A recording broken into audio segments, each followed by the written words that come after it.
What's up, friends? All right, this is one of, I think, the most important conversations I've ever had on the podcast. I'm at Jersey Kebab. This is a local spot. And on February 25th, ICE raided this business, arrested the business owners, put the mother in a detention center, and locked her up for almost 3 weeks. So I interviewed Muhammed, the son, who helps run the business. And let me tell you, this conversation is going to blow your mind because the immigration system is so absolutely broken in this country. We get into all of it. I hope you enjoy this conversation. Check it out.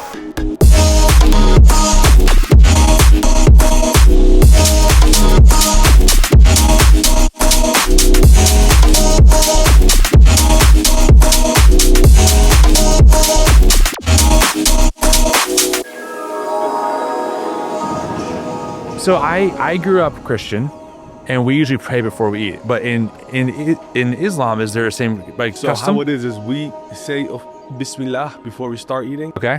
Which means like in the name of God. Okay.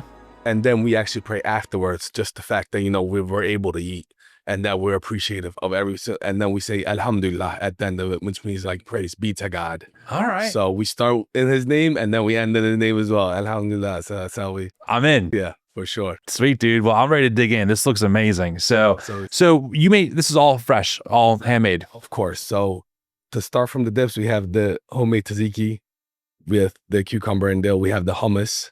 We have our Turkish ezme, which is like a Turkish salsa with vegetables such as like green peppers, tomatoes, chopped up olives, a little bit of olive oil, and all Mediterranean herbs. And then we have, of course, the baba ganoush, which is the chopped up eggplant after getting charcoaled on that seasoning already. So it's like the smoked eggplant dip. That's my favorite dip. Someone turned me on to it maybe a year or two ago. I never had it. And I was like, I want this all the time. It's delicious, dude. It is very indeed. Okay, fair enough. Well, that's really helpful to know. Of course. So, okay, we're going to dig in here, obviously. Of course, I appreciate making time and opening up your beautiful restaurant. It is my pleasure, my man. Absolutely, bro. My pleasure indeed. So what do? We just start eating? Yeah, brother. So, we start with the meats, the rice, the salad. I mean, we usually start with dip first. So pita is always the way to go. So after, you're the guest in the house, brother. So after you, my man. All right, I'm going to start with the baba ganoush, obviously. Your favorite. How long has your family owned this restaurant that we're in right now? This restaurant that we're in right now, we've been on this property since 2020. It took us a few months to get the property ready. So we opened up officially in March of 2021. So we've been here for 4 years now. And when did your family immigrate from Turkey to America? Back in 2008. So you've been here for a little bit.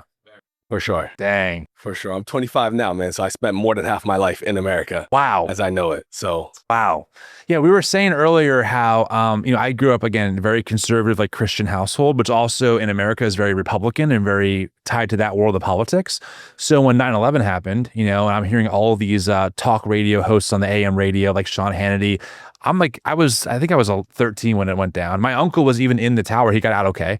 But, that like started this big push in my tradition of like being afraid of people who were Muslim. Like every Muslim was trying to do something crazy, and it was a really like long and tough process to rewire my brain to realize that like any religious tradition, it's wide and complicated, and people inside the house don't always agree either. Because I'm a Christian, and then plenty of people out there who are Christians don't like my beliefs about God or, how I live, even though we're both in the Christian tradition. Is it similar for you as well? Like, growing up as a Muslim, is it a wide tradition of people with different beliefs as well? For sure. For sure. I mean, being a Muslim in and of itself, it truly means the one who submits his will to God. So being a Muslim, like you explained after 9/11 and the kind of image that they try to push on Muslims, it being that, you should be afraid of them or this or whatnot. This is actually, all part of a bigger plan that, the media wants to portray on Muslims so that they can try to almost hide their own actions. So the Muslims, as you've seen, man, in the last 25 years, any type of terrorism, they put that image on a Muslim, and they're like the American people who are, like you said, conservative Christian. And you tend to see that and think that of Muslims. But once me being a prime example of somebody who grew up around Christians my whole life, we realized we have so much more in common than we have differences, man. And them boys looked at me, and like you said, I came here in 2008 as a 9-year-old boy, and my second or third day or fourth grade, that I started, we watched a documentary on 9/11, and it just said Muhammad, Muhammad, Muhammad, and all my friends turn around, they're looking at me, they're like, yo, who's this little kid that just came in? His name is Muhammad. Oh my And we're watching God. a show about it, and they're looking at me. I'm like, yo, I had nothing to do with this, man. So Right. that was at 9 years old. Wow. So that image was portrayed onto me as a little kid, and the world, even though it's not what it is today, and it's very, very anti-bullying in all the schools and all the districts now. Back in the day, it wasn't. In way, it wasn't like that. So for sure, I got the short end of that stick. And how you say, but your dad is also an imam, is that correct? It is so indeed. That's like another layer. Oh my goodness, for sure. For sure. Like, imagine the son of the pastor in your school and how you view the kids. So I was the son of the imam. Right. So that completely put a whole nother, like you said, a layer of just that character, man. Was your dad an imam in Turkey as well? He was indeed. Okay. He was indeed. So my father, he's actually a PhD holder in Islamic history. He has his doctorates as well. So he's a pro. He knows what he's talking about. For sure. He has about 10 written books in Turkey right now. Get out of here. Yeah, for sure. Like in history, in Ottoman history, in Islamic history, all the wars, all the main characters. So he's a very dialect person. And the reason why he's not teaching as a history professor at any university right now is kind of our immigration status, bro. They're like, because all his diplomats, like, they're all from Turkey. So he's like, if your diploma wants to be valid here, he's like, you got to show that citizenship, you got to show that permanent residency. So that's kind of the reason why, he's been a hustler ever since we moved to America, trying to make best of what he does, man. So that's why we originally back to our own roots, that my grandfather used to have a restaurant. We're like, let's open up something like that here to live out what we did in Turkey, because that's what the opportunity I provided. So wow. So why did you and your family even migrate from Turkey to America in the first place? Was there family here? You just wanted a change of scenery? What's the background? Oh, it was really my father. It was his dream to start with. So when I was born in 1999, and he actually came over to America in 2000 when I was only about 5-6 months old, after he got approved for a student visa. Okay. So he had already did his bachelor's in Turkey. He's like, I want to continue my education. I want to learn English. Applies for a visa just based as a joke with his friends, to be honest. Gets approved. He's like, okay, I'm going to America. And from our small city in the Anatolian, Çorum, nobody really was known to migrate like that. So he comes here in 2000, freshly married, has a young baby, wife back in Turkey. He's like, I'm going to learn English. I'm going to do what I need. So he's working full time while going to temple, going to ESL classes. So he does that for 4 years. So when he came back to Turkey, I imagine I'm now 4 years old. I haven't seen my dad. Right. So he was gone for 4 years. For 4 years straight. Wow. Just learning English and English, working, sending money back home, providing for us. Well, first, like, I was that baby that grew up with my dad's picture in my hand. And he had always had that big, long beard, even at 25, 26 years old. So I would just look at the man with the beard. I'm like, he's coming back home, dude. Wow, dude. Yeah, man. Okay. So then when did the whole family come over? He comes back in 2004. He's like, I need to apply for the whole family to come over. And how can you do that? Right. There's really a couple of instances that you can go about it. You can either get hired to work as a job here, or you come back as a student some more, or you come back as a tourist, but then the tourist, it doesn't last. Right. So he gets a tourist visa, and then. By the way, this tea is so good too. I've been here too often. The past, you see me here probably 4 or 5 times for the past 3 weeks. I can't get away, bro. The food is so good. Every time I see you, bro, I'm like, there's my man right there. He's back from work. Yeah, it's true. I appreciate you, brother. But yeah, so he's like, I need to figure out how to get the entire family over. So he just applies for a tourist visa. He's like, in those 6 months to 1 year, he's back in America. It's now 2005. Okay. And he's like, looking all over. He's like, listen, guys, I have a master's degree in Turkey. Right. I'm studying history. He's like, I need to be hired. So he finds a program which is in Violent right now, based off of Violent. It's this Arab-owned mosque. Okay. And they're like, we will apply for you to get a visa. We'll hire you as an imam if you would like to come down. It's like I said, nonprofit organization. Yeah. It's not really going to make a ton of money or nothing, but right. Hey, it's a way to get the whole family here. Right. So 1 year later, he comes back. He's happy. He's like, I got the job. He's like, I'm going to get us through. So we apply for that. It takes them another 2 years for them to even process that application, saying this man's already been hired. We're waiting for him to come to America. So we're waiting in those 2 years in Turkey where my dad is working some part-time jobs.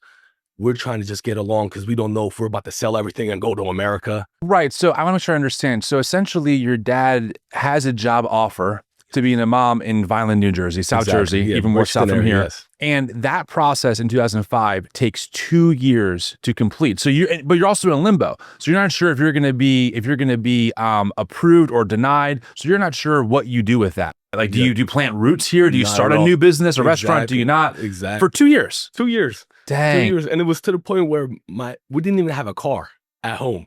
So my dad and I in Turkey, I remember being like 7, 8 years old, and we're going shopping on his little bike. I'm sitting on the back of his bike. He's just riding this bike down the street.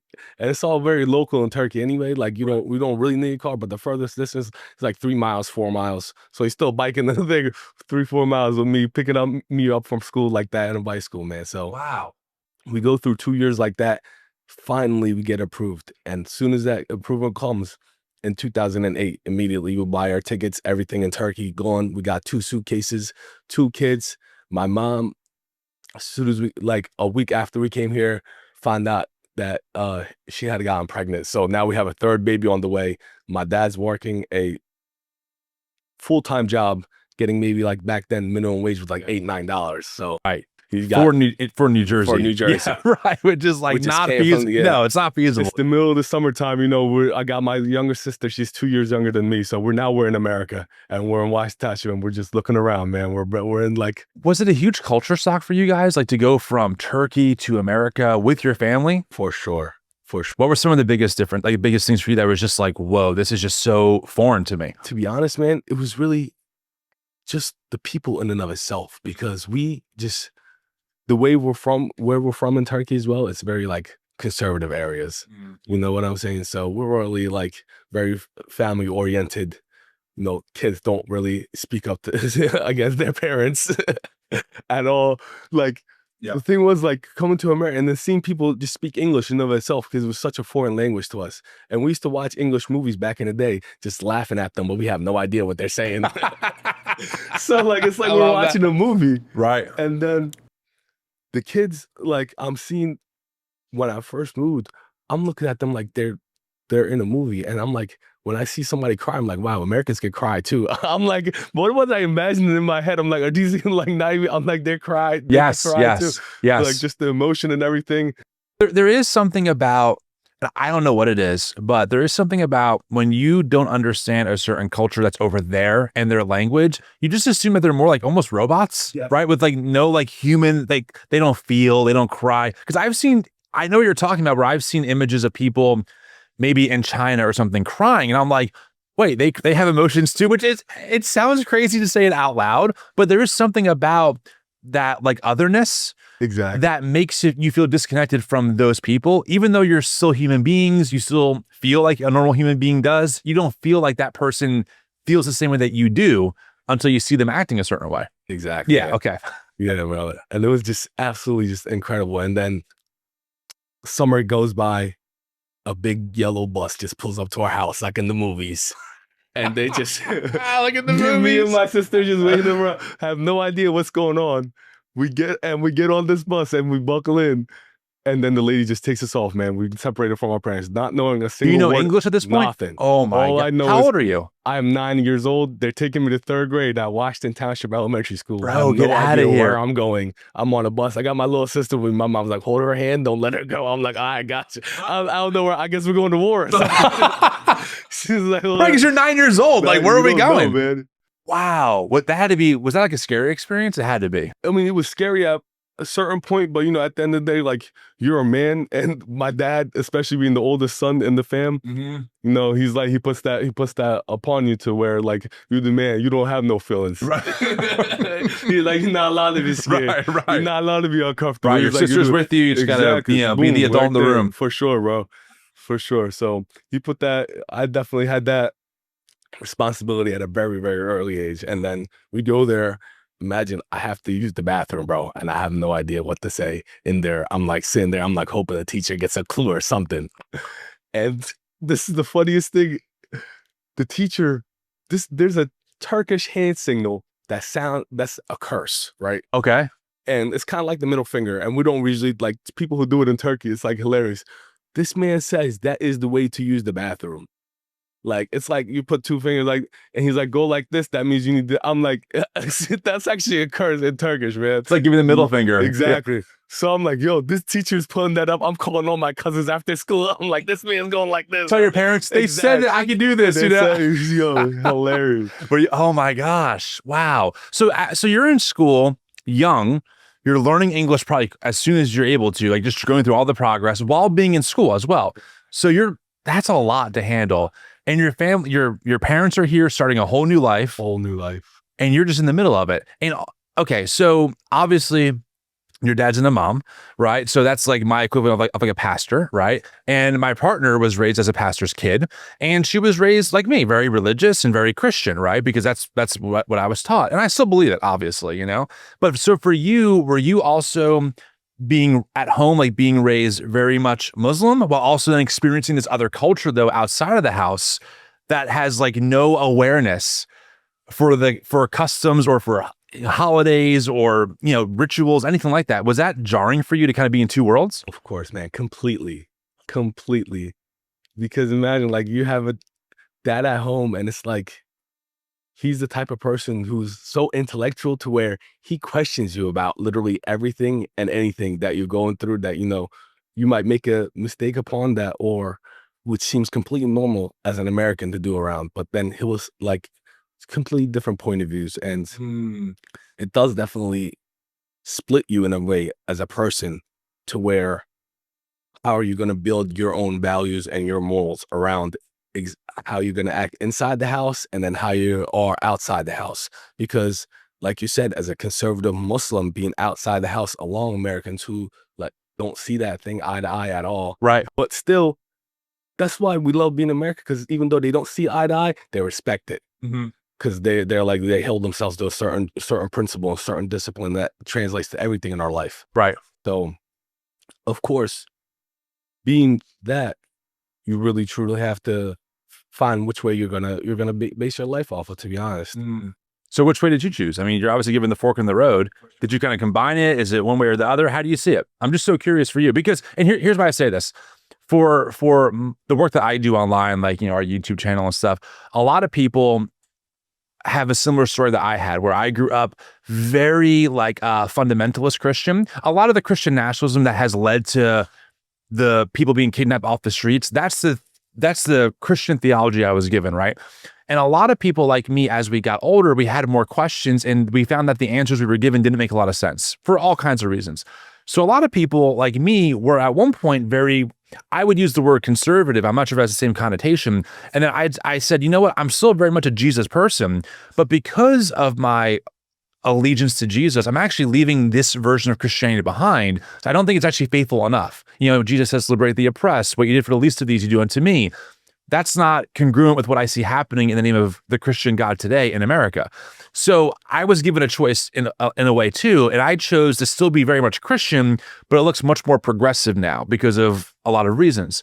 So for you, I'm kind of curious how you saw it living in America, growing up, obviously, you know, your dad's an imam, and kind of given, I'm assuming, this kind of fork in the road of like, which way do you want to go with this? For sure. What was that like for you? As a Muslim, it's like the message of life, the rules that God, you know, puts upon men, it's so clear to us. Because as a Muslim, we believe not only on the last book of God, which is the Quran, we believe in all 5 of the books. We believe in all the prophets that were sent down from God to man. They were all preaching the same exact one message, but different places of times to where people truly needed it. If not, they were going to go completely rogue. So we believe that Abraham was sent for a reason upon that tribe. We believe Moses was sent upon, you know, that tribe. We believe Jesus was sent upon his tribe. And all those prophets, they are truly connected as a family as well. They're all in the same family tree line as the prophets go on. So we believe in all of them. And they say that their descendant, Muhammad, was going to bring the last message of God. Got it. So we look at every single book that was come down from God, the first version of it though. So that's the thing why, like the Bible, we read it, we believe in it, because most of the parts are in the Quran, but the Quran is the last book that connects all the messages. Got it. And the message is written clear out in front of you. Okay. So that's why, like, a lot of my Christian friends who had these questions, I'm like, yo, these questions you're asking me is actually chapters in the Quran that answers these questions. I'm like, this is why Muslims, we believe that our faith is in one higher, almost like not superiority, but like that much more developed, because we've seen the last message of God. Got it. That was in the Quran. Got it. You know, we received all the texts. And being my father being who he is, and he dialected all the text. Right. He's a scholar. Exactly. Yeah. And he put all that knowledge into me to where I was with him translating all that stuff from English to Turkish. So all his books that he's writing, I was next to him reading all the pamphlets, all the prophecies, all the prophets' lives that they lived, and morally and it truly helped me develop the kind of character that you're supposed to be as a man, because we look at all the prophets like Jesus, like Moses, like Muhammad, peace be upon them, as true role models that we're supposed to shape our life out of, because they came with the best morals. And the God says, you know, we believe the prophets to be the best of men. We don't worship any of the prophets, because the prophets ultimately lead us to God. Got it. And God is only one. Right. And God cannot be man. And God is what we're gonna meet truly after this life. And there's chapters in the Quran that really develops how your life is going to go on and what you're gonna see in the afterlife, and like your soul that you have within you. And there's a big chapter on, you know, our soul being in sleep right now within us, because there was a world of the souls in the life before this, before man was made. And we're all spirits, and we believe that every single decision your soul has made, it already knows within you in your consciousness. And as a man, it's really that, you know, that way of life being a test. And, you know, and we're right now, all the things that we went through, our souls have went through, we're being tested in human form about it in a different dimension. So it explains, the Quran literally explains every single end text that, you know, wasn't really explained in the Bible, to where my Christian friends would come to me like, yo, I have questions. Like, you know, we see this part of the story. How does the story end? So there's like the end of the story. Got it. So it's the same thing on Jesus as well. Like, there is a chapter on Jesus and Mary, and how Jesus is actually our savior as well in Islam, because, you know, being the day of judgment, we believe in, you know, we're after we die, we're gonna be, you know, placed on a scale basically of what your sins are. So before that, there's gonna be the end of the world. And how we believe Jesus' story actually ended is, before Jesus was caught, his friend Judas, it mentions him in the Quran as well, that God had performed a miracle to where he flipped the faces of Jesus and Judas around, to where Judas is now in Jesus's body, and Jesus is raised up to the heaven, and he has never died. And Jesus is our ultimate savior until the day of judgment. There's going to be a false Messiah, the false God, the false prophet that's going to come down. We call it the Dajjal. Okay. In Turkish. So that false prophet is going to come at a time where all the resources in the world are very scarce, and, you know, we're not going to have really much of anything, and he's going to show miracles, and he's going to bring people stuff that's really neat. So that's really going to divide the world. That's funny, because I know for a lot of my audience and me, I think about the term as Antichrist. Antichrist, exactly. You know, same vibe, same idea. Same idea. So Jesus is in the Quran is the savior of the world from the Antichrist. So Jesus in the Quran, it literally says if Jesus is going to be the prophet to come down, because he has never died, because I raised him to the heaven right before his death point, because I will never, like, I take a life when I want, and I replace a life when I want. You know, it's that phrase from God. So he's like the people who have took Jesus upon, you know, dying on the cross and then doing it for, he's like, he looks at that as being almost like they're worshiping the prophet of God, you know. Got it. So they're putting him before God. So that's why, like, that's where the picture breaks off right there. So we're all the same Christians and Muslims until, you know, that part of the story. Right. And that's the rest of that story is in the Quran. So, you know, we believe that Jesus is going to be the one to come down in that war versus the Antichrist. So I noticed on the sign of your door here, it says that you guys give food away to anyone who might be homeless or disabled. Is that because of your faith? Does your faith like mandate that? Is that why you have it on there? For sure. So another part of the Quran, or this is a hadith actually. Hadith is anything that the Prophet Muhammad, peace be upon him, might have said. So the Prophet states that if a homeless person comes on to you, back then the best thing you can have is a white horse. A white horse is like a white Cadillac now. Okay, right. So if he comes on to you on a white horse and he still asks you for something, you have to grant him no matter what, because he's a person in need and he's asking you. So we as Muslims believe that, like I said, our soul has already been through this life to where every single thing we do, one way or another, we're going to get it back. And no matter who might have asked, we know that God is always watching, and we have nothing but more than food to offer. So as a Muslim, we're taught that anything you have to share it if one person sees it. We call it the right of the eye. So his eye have the right to what he just seen in front of you. So you see me eating a plate of food and your eyes see that food. As a Muslim, I have to be like, brother, please, let's split this. So yeah, that's how, my boys back in the day growing up in America, it was like, if you don't break bread, you're fake. I'm like, I always break bread, bro. Half my bread is always yours, man. We never. Okay. For sure that, as a Muslim, man, that's what we've always learned. So okay, that's fast. I mean, I'm it's always interesting meeting other people with different understandings of the world and theology and beliefs. It's so like it's interesting to see the commonalities and also, of course, the separations, right? For sure. And then thinking about, especially living, I mean, in America in particular, it's a very pluralistic society, right? In New Jersey, it's a very diverse place to live, right? There's a huge Jewish population here, right? Muslim population. There's a lot of people from India who are here. Obviously, people like myself are here. And it's interesting because I find that when people do their best to make room for other people and how they see the world, while also promoting the well-being of their neighbor, right? Like love your neighbor as yourself and love the Lord God with everything, your heart, soul, and mind. You can make it work even if you have different beliefs. You can still find some of the same core values underneath of that promote the well-being of all of us, not just some of us.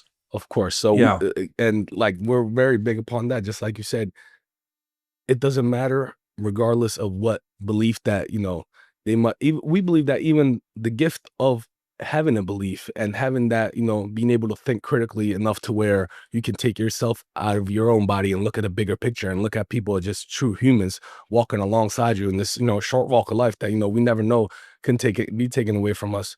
We look at them as, like you said, just people first, man. They're a person, you you have no idea what they have going on in their head, but what the gift of being able to articulate everything that you see and that knowledge that we have, we believe that we're blessed by it. Yep. And everybody that's among us, we feel like, as long as we show them the best true character that we can possibly show them, one way or another, they're going to see the real picture anyway. So, we always just look at people. If you are believing in God and you submit your will to God, whether you're a Christian, whether you are any type of religion, we Muslims look at them as they're Muslims as well. They're believers. So we don't dissect it from the religion to religion. We look at it as a believer or the disbeliever. So gotcha. Okay. It's really those who really picked up some kind of God's message. Yeah. So we would truly look at all the religions are one part of God's message. And if you picked it up to where, you're able to believe on that message, and that message is going to identify how you characterize yourself and how you treat people. Right. So that's really how we view everything. No, that's really helpful. So let's get back. I'm kind of curious to unpack the rest of your family's story of how it came to this moment, because you said that your dad was invited by a mosque to come over. He got what was the visa that he was approved? Excuse me, that he was approved on to come over here originally? It was in 2008. You said it was? Yes. So it was an R1 visa, which means religious worker. Okay. Religious, yeah. So, but is that a permanent stay? As long it's not a permanent stay. Okay. So how's that work? It's really how long your contract is with that business. Gotcha. So as long as you're employed by them, your R1 visa is in play. Is good. Okay. Our contract with that business, as it's about to end. So this is from. The contract was about for 4 years, but then the visa is that long. So you can always extend your contract with the business. But then when it comes to the visa, like I said, they hold on to your paperwork for years. Right, for years.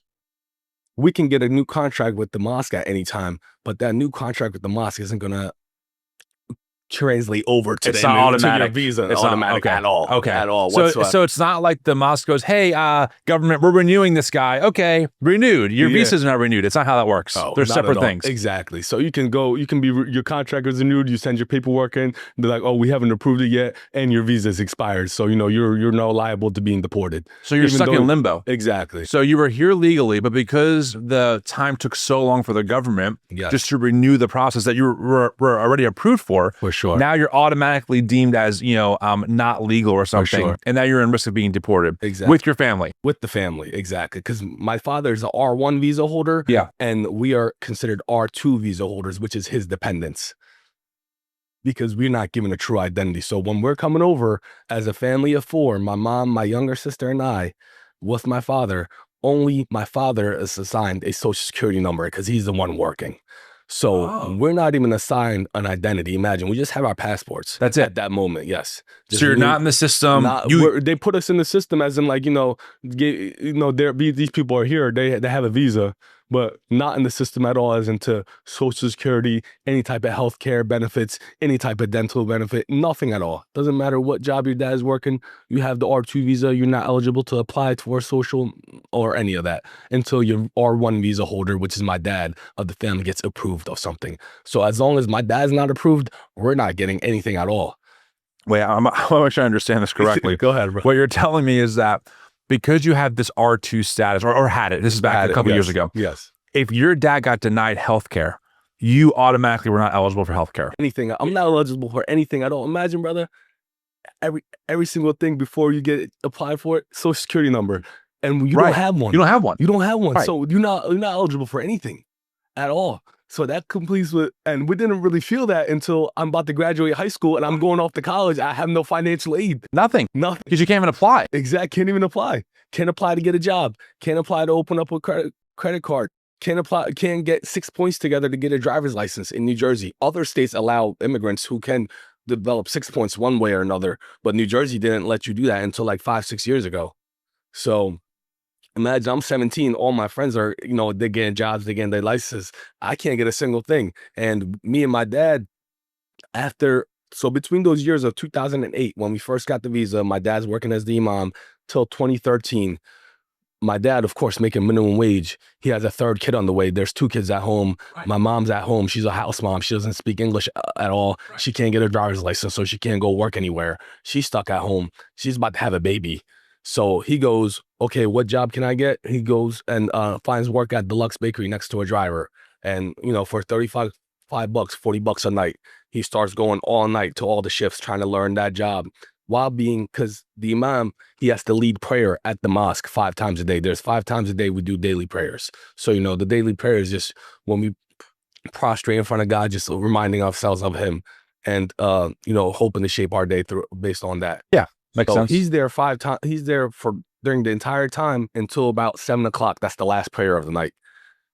So he's there from 6 a.m. basically till 7 o'clock at night. And then he comes back, sleeps a few hours, goes on a truck route at Deluxe Bakery at this time, and then comes back at 6 a.m. again and then goes back, does this whole thing. And he does this for 5 years straight until he's about to be back until he's in his own truck and running the route himself. And he's bought that route from that person, just saving up money for years. Yeah. So it is now 2013. My dad and I are on the route together. Every Friday, Saturday night, I was on the truck with him. Yep. So imagine from 3rd grade on to till 8th grade, my friends, a Friday night, they're at the mall, they're at the movies. I'm like, I gotta go home and sleep, bro. I get that. I grew up in small business. My dad owned a painting business and construction business.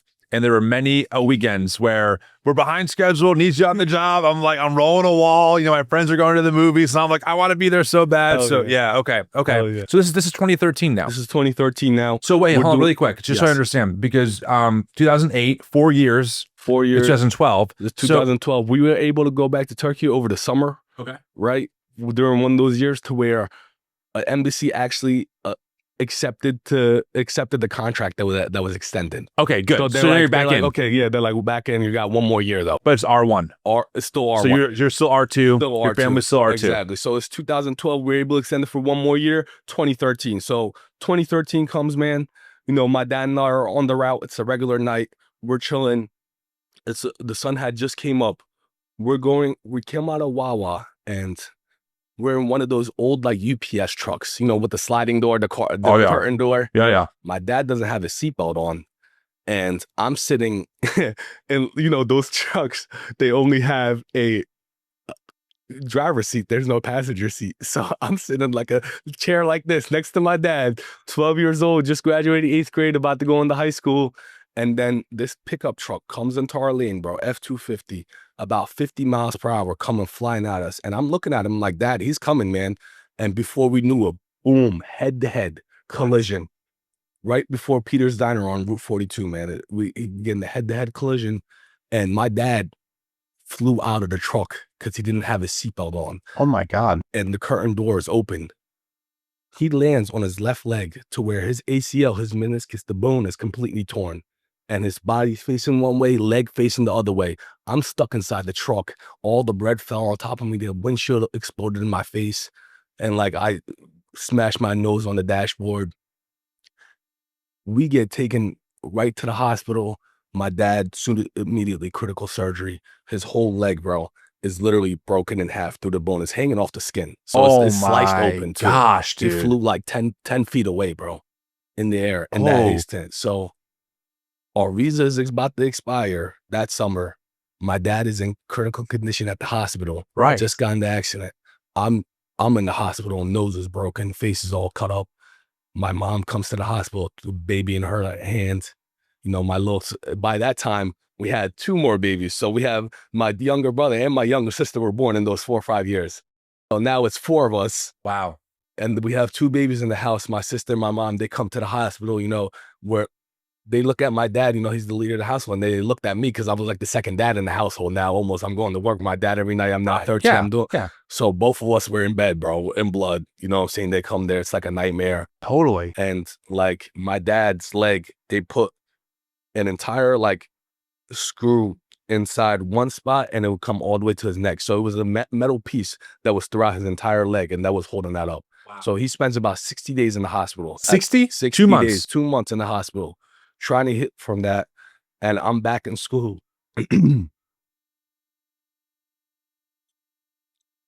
I just started freshman year, friggin' broken nose. They're like, yo, we can't put a tube up your nose. If not, you're about to go through growth spurs. Like, it's gonna mess your nose up. So nose is freaking smashed. It's huge. I'm on the soccer team. They're like, you gotta wear a mask. Oh, bro. no. So I just look like just a jungle out there, man. We You're the mask kid. Yeah. The mask kid, bro. Exactly. And I'm already tall too. Already had to go spur. I'm just looking weird. And our house was like 3-4 miles away from the high school too, that we moved because we're living back right next to Stratford, right next to the bowling alley, going towards Lindenwold. So imagine I gotta go from near Lindenwold train station all the way to Summerdale to Sterling High School every day. My dad's in an accident. He's in the hospital. There's nobody to take me to school. We don't know anybody. We don't have no family here. Right. My cousin, who had just came from Turkey, is now in charge of my dad's bread route because the bread route belongs to us. So if we lose, he bought it. Yeah, he had bought it. So those customers, they rely on us to bring them bread every single night. And if we don't bring them bread, they're going to call the bakery and we're going to lose that route. They're going to sell it to somebody else immediately. So the bread needs to get delivered. Imagine my uncle, after the accident, he came right to the crash site. My dad was like, take the bread out of the truck, bro. Go deliver the bread. Like, he's still on that. Man's being raised going to that ambulance. He's like, go deliver the bread. His leg is falling off. He's like, deliver the bread. Hurry up. He's like, get the customers their bread, man.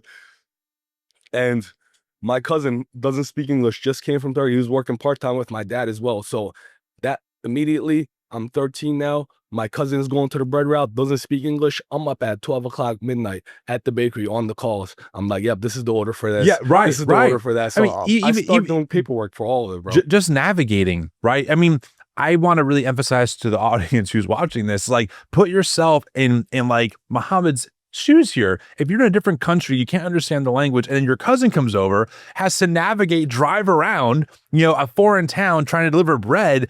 That's a lot of layers, you know, and then your dad's in the hospital. I'm a freshman. You're a freshman. You're a freshman. You're not even like 18 yet. Like, you're just trying to figure out yourself. Yes, bro. Wow. And we got 4 kids at home. You know, we don't have no money coming in. Right. Your mom can't work. Nope. No one can get a job, and no social security numbers. Nothing. Nothing at all, man. So what did you do? So for first 1 year, every single night, I'm up at midnight, 1 o'clock. I'm calling the bakery, making all the For a orders. year? For a year, bro. Because my dad, after his leg heals, he's back from the hospital in 60 days. That metal piece in his leg got infected 5 times in those next 2 years to where his body wouldn't accept a piece of metal. So imagine it's wintertime, he gets a little cough, he gets a cold, that bacteria in his body goes straight to his leg. His leg would swell up like a balloon. We would take him to the ER. They would drain out his leg, open it back up, clean the bacteria, then stitch his entire leg back up. And this happened for 2 years. This man could not get out of the bed. And now imagine it's now 2015 and he's still trying to heal from this accident. And we don't have no benefits, no health insurance. We don't have no money coming in other than the fact that my cousin is working this bread route for us. I'm paying him as the driver, but I'm translating everything, doing all the paperwork all night long. And then I go to school in the morning. You know, I'm on the basketball team, so I got practice right after school. So I got to walk 4 miles back home. It's nighttime back to Lindenwald. And then my mom and sister siblings are home. So we navigate through that, man, my freshman and sophomore year. And then finally, once my dad healed up, as soon as he heals up, man goes right back to his bread route. Okay, here's what's so interesting about your story so far that I think we need to highlight. So don't forget, while you're doing this, I'm on the other end of that conversation, right? I'm listening to right-wing pundits and people talk about the problem with immigration, especially 2015. You know, it came back up because Trump was starting to run. Of course. And, you know, you're kind of told this narrative, right? That we're being either invaded by immigrants or that whatever it is. And then you hear, just come here the right way. Just come here and work hard and start a life for yourself and do the process. And literally, you and your family are the walking poster child for what it looks like to do things the right way, right? You get the right visa. Your dad's working really hard for your family. You work your way from the bottom up. This is like the American dream, right? Personified. You pull yourself up by your own bootstraps. Your dad saved up enough money to buy his own bread route. You're doing everything right. Everything. Man. And the government is taking years to renew visas. You are a productive member of society. Your dad's paying taxes on the business. Like, you know, you're adding benefit. Not just because you're here as a human, but as a productive member of society, delivering bread, you know, making amazing food. And so you're doing everything right. Exactly. Okay. And now we're at 2015. And now this dude named Trump, right, starts like gaining some steam. For sure. And again, at this point in my journey, Trump was the moment where I said, I've had a lot of questions, but something is wrong with this. Because I was taught, you know, again, growing up conservative and very Christian, you're taught a lot of very strict things, you know, sexual ethics, you know, save yourself for marriage, which I did. I mean, I did all those things. And when I saw Trump come on the scene and I saw that he was bragging about grabbing women, he was bragging about being on the cover of Playboy, I said, this doesn't vibe at all with like the Christian values I was taught as a child. So why are like my pastors and Sunday school teachers embracing this guy and telling me that I need to support this guy because he's a commander in chief and we need that, not a pastor in chief? So it was really jarring for someone like me to grow up in this worldview of like, this is what God demands. Like, okay, I get it. You know, I want to be pure before marriage. I want to embrace these things. I don't want to be a bully. I want to have integrity. All the values that my faith taught me, right? And Trump comes on the scene and it's white evangelical Christians that raised me being the loudest voices of, no, Trump is going to save America. And I'm like, but he is embracing none of the values I was taught.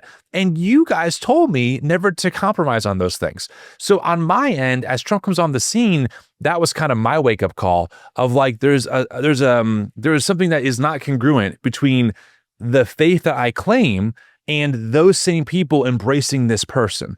You know, that doesn't mean that I'm like a hardcore Democrat at the time. I mean, of course, there's plenty of issues with all those people, but I couldn't understand how someone who was on the cover of Playboy magazine was being embraced by Christians who taught me that things like Playboy were immoral and terrible and bad. And, you know, it's a sign of being worldly. It didn't make sense.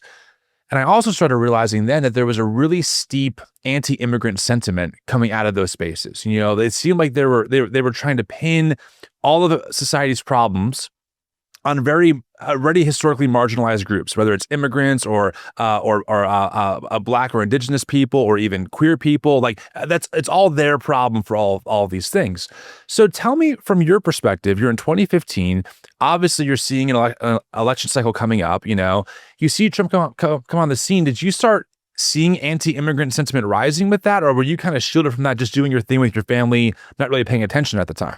So we were actually, as soon as it happened, my dad started having this fear of like that. So Trump, the first thing he did was there was something called the Dreamers Act, to where Dreamers kids that were part of this DACA program, that if they came here right before 2007, 2008, they were able to, they would be eligible to get a Social Security, to be able to go to college, Right. have financial aid. Right.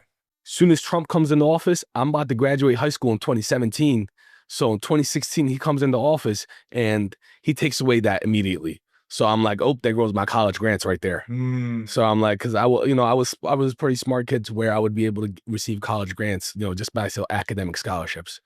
But as soon as he came on that scene, I'm like, no more eligible for that. So I was like, I guess we're not good. I guess we're just gonna go on the county now instead of regular college. So we were affected by that immediately, but we were already waiting in limbo for so long, for already 2-3 years, and my family just trying to survive at that moment. We're not even really looking at it like, and especially because our community, it was very diverse to the point where it was a lot of Turkish people in past neighborhoods. People were already integrated into the community. I played sports all throughout high school, so I was very integrated into all the profiles. So. What visa status were you guys waiting on at this point? Was it So still an R1 or was it different? In 2013, right before the visa expired, we were already in that process. We were already applying for permanent residency. Got it. So once your visa is about to expire, you can only try to renew it one time. After that one time, it's done. That visa, you can forget about it. So the lawyer is like, apply to get your permanent residency, apply for your green card. It's an I-360. It's like, they either accept it. If they don't, we just continue to appeal it. He's like, every single time you apply, though, it's $1,000 per person. Per person. And we got 4 of them. So, you get denied on your visa, or you get denied on the thing, got to apply again, pay. That's just the doc fee. Imagine, that's document fee. So that's not including the lawyer's fee. And the lawyer's charging like $400 an hour. Why would they deny you though? Like, what's the reason? Is it, So do they give you a reason? Of course. Okay. Yeah. So what's the reason? I mean, I don't get it, man. Like, you guys are doing the right thing. You know what they said, bro? What? They said the company that was writing the checks for my dad at the mosque, the company changed their name from South Jersey Islamic Group to now Vineland Islamic Society. He's like, they look at the checks. He's like, oh, why'd the checks change right there? And then now our lawyer goes to the company, immediately they write a paper saying that these are the same 2 companies. We just changed names. This is still the same LLC.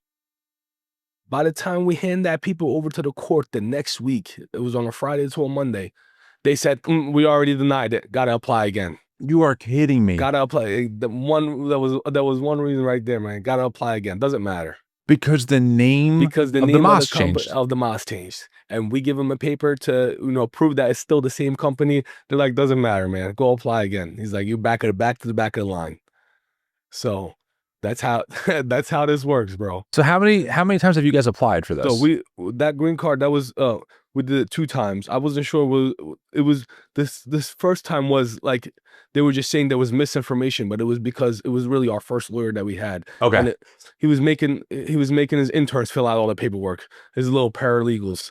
And they don't care about everything, typing on everything. They just want to send papers in. Sure. So there's a couple misinformation there, denied, gone. That misinformation took too long to turn that paper in, even though it was only 2 days. Like, so you're really at the you're at the mercy of the discretion of just literally a judge, man. Right, and also you're also at the mercy of the lawyer that you hope that you hired that is a pro at this, because any errors in paperwork is an instant deny to the back of the line. That's another $1,000. That's more lawyer fees, and you're waiting. You're waiting. And without any benefits at all. So nothing is changing. You have to keep on spending more money that you don't have coming in. Right. That was the problem. My dad is in bed for 2 years. We have no money coming in. Our visa is about to expire, and we applied for this, but they're about to appeal. So they send that appeal paper. And then in 2016, for one way or another. After we got appealed, then we didn't have that money to apply in 2013 again. I mean, in 2014, because my dad's in bed. We're not making any money. We're making enough money just to get groceries in the house. Right, right. You know, because I got to pay my cousin. That he's the one delivering the bread. Right. I'm just doing paperwork. Right. And once we get by to 2016, out of nowhere, we just get a letter in the mail saying your file has been reopened. It's been positioned in Washington, D.C. We're thinking, okay, we're about to get an answer then. Right. And we didn't even send in an appeal case at all, because after last time we appealed, we didn't have any money to pay for it again. Right, you had to wait to save up. Yeah, okay. To save up, waiting for that 2016, we get that paper, and then after that notification, our paperwork, it says it's in progress right now. We don't get an answer back at all. And it's still to this day, when you type in that case number on the USCIS website, the case comes up and it's saying it's still pending in Washington, D.C. at this office. 9 years later? 9 years later on this day. It's still 2016 day on there. And it still says that. And 9 years 9 later. years later to this day, man. I can still pull that up on my phone. Get out of here. On my phone, for sure. On the USCIS website, official website. You just go and typing in case number. Right, right. Pending. Pending right there, man. Thanks, government. Thank you, boss, for sure. So we're waiting in that. Yeah. A few years passed by to where now, you know, I'm off to college. I had graduated high school. We're still continuing the same thing. My dad now, because, you know, the visa was already, he's not working at the mosque anymore. He's just doing full-time bread jet business. Okay. He's finished his master's and his PhD in Turkey at that time. While he's working overnight full-time, he's at home on the computer just writing books. So he published a few books. And then 2020 comes to where our bread business now, in those 3-4 years, you know, I'm once past 18 now, you know, America starts, New Jersey is able to assign immigrants a tax ID number, to where with that tax ID number, you can show it almost like a social and get your license. This is 2020. Yeah, this is a little bit, right before 2020. Okay. So great. As soon as they do that, go get my license. You know, now I'm able to deliver bread too. Right. Now you can do it. Now I can do it. So that's another important point. One reason you couldn't actually deliver bread is because you couldn't get a license because you didn't have a social security number and couldn't prove your 6 points of ID. Exactly. And this is important because, again, I think that because of the way that media works and that the way narratives are driven, people just assume that, like, you know, people who are not documented, right, are just like trying to rig the system, or they're not trying to do the right thing, but literally they're just locked out. You're literally locked out of the system because you can't start from the baseline to grow what you need to get into the system, even though you want to. Exactly. Oh my God, I'm like frustrated for you. And I'm like studying. Imagine I'm in college. I'm studying criminal justice. Like, oh my God. I want to be I was like, I want to take the civil service assessment. I'm trying to be a state trooper. Like, I want to get out there. Oh my gosh, yes. Like, I'm like, I want to do. Coming out at 18, actually, I called the Army, and I was like, dude, this is the thing. Like, I was like, I'm 6'3", I'm 200 pounds, you know what I'm saying? The first team varsity soccer player. I was like, I want to join the Army. I was like, my dad's a pastor. I have a religious background. I was like, I feel like I could truly help, you know, anybody in the Army that's like, you know, it would bring a lot of good Muslim attention to it as well. For sure. I was like, I'd be able to, you know, be a good candidate in there. They're like, okay, any piercings? No. Any tattoos? Nope. Alcohol? Nope. Anything? Nope. He's like, social security number? Don't have it. They're like, sorry, man. Wow. Can't take you in, dude. Wow. They're like, doesn't matter how qualified you are. He's like, and we're talking about the Army here. The Army, bro. Don't you want people like me? Exactly. I'm built for this thing. I want to be this, bro. This is who I want to be. I was like, help me out. And they said, no, man. And after that, you know, I go into college. I'm still studying criminal justice. All my boys, you know, they're getting part-time jobs as police officers. I'm just watching them. I'm like, yeah, man, I'm just waiting right now. So now it's my sophomore year of college. It's now 2020. And out of nowhere, one morning, my mom wakes me up. It was during winter break.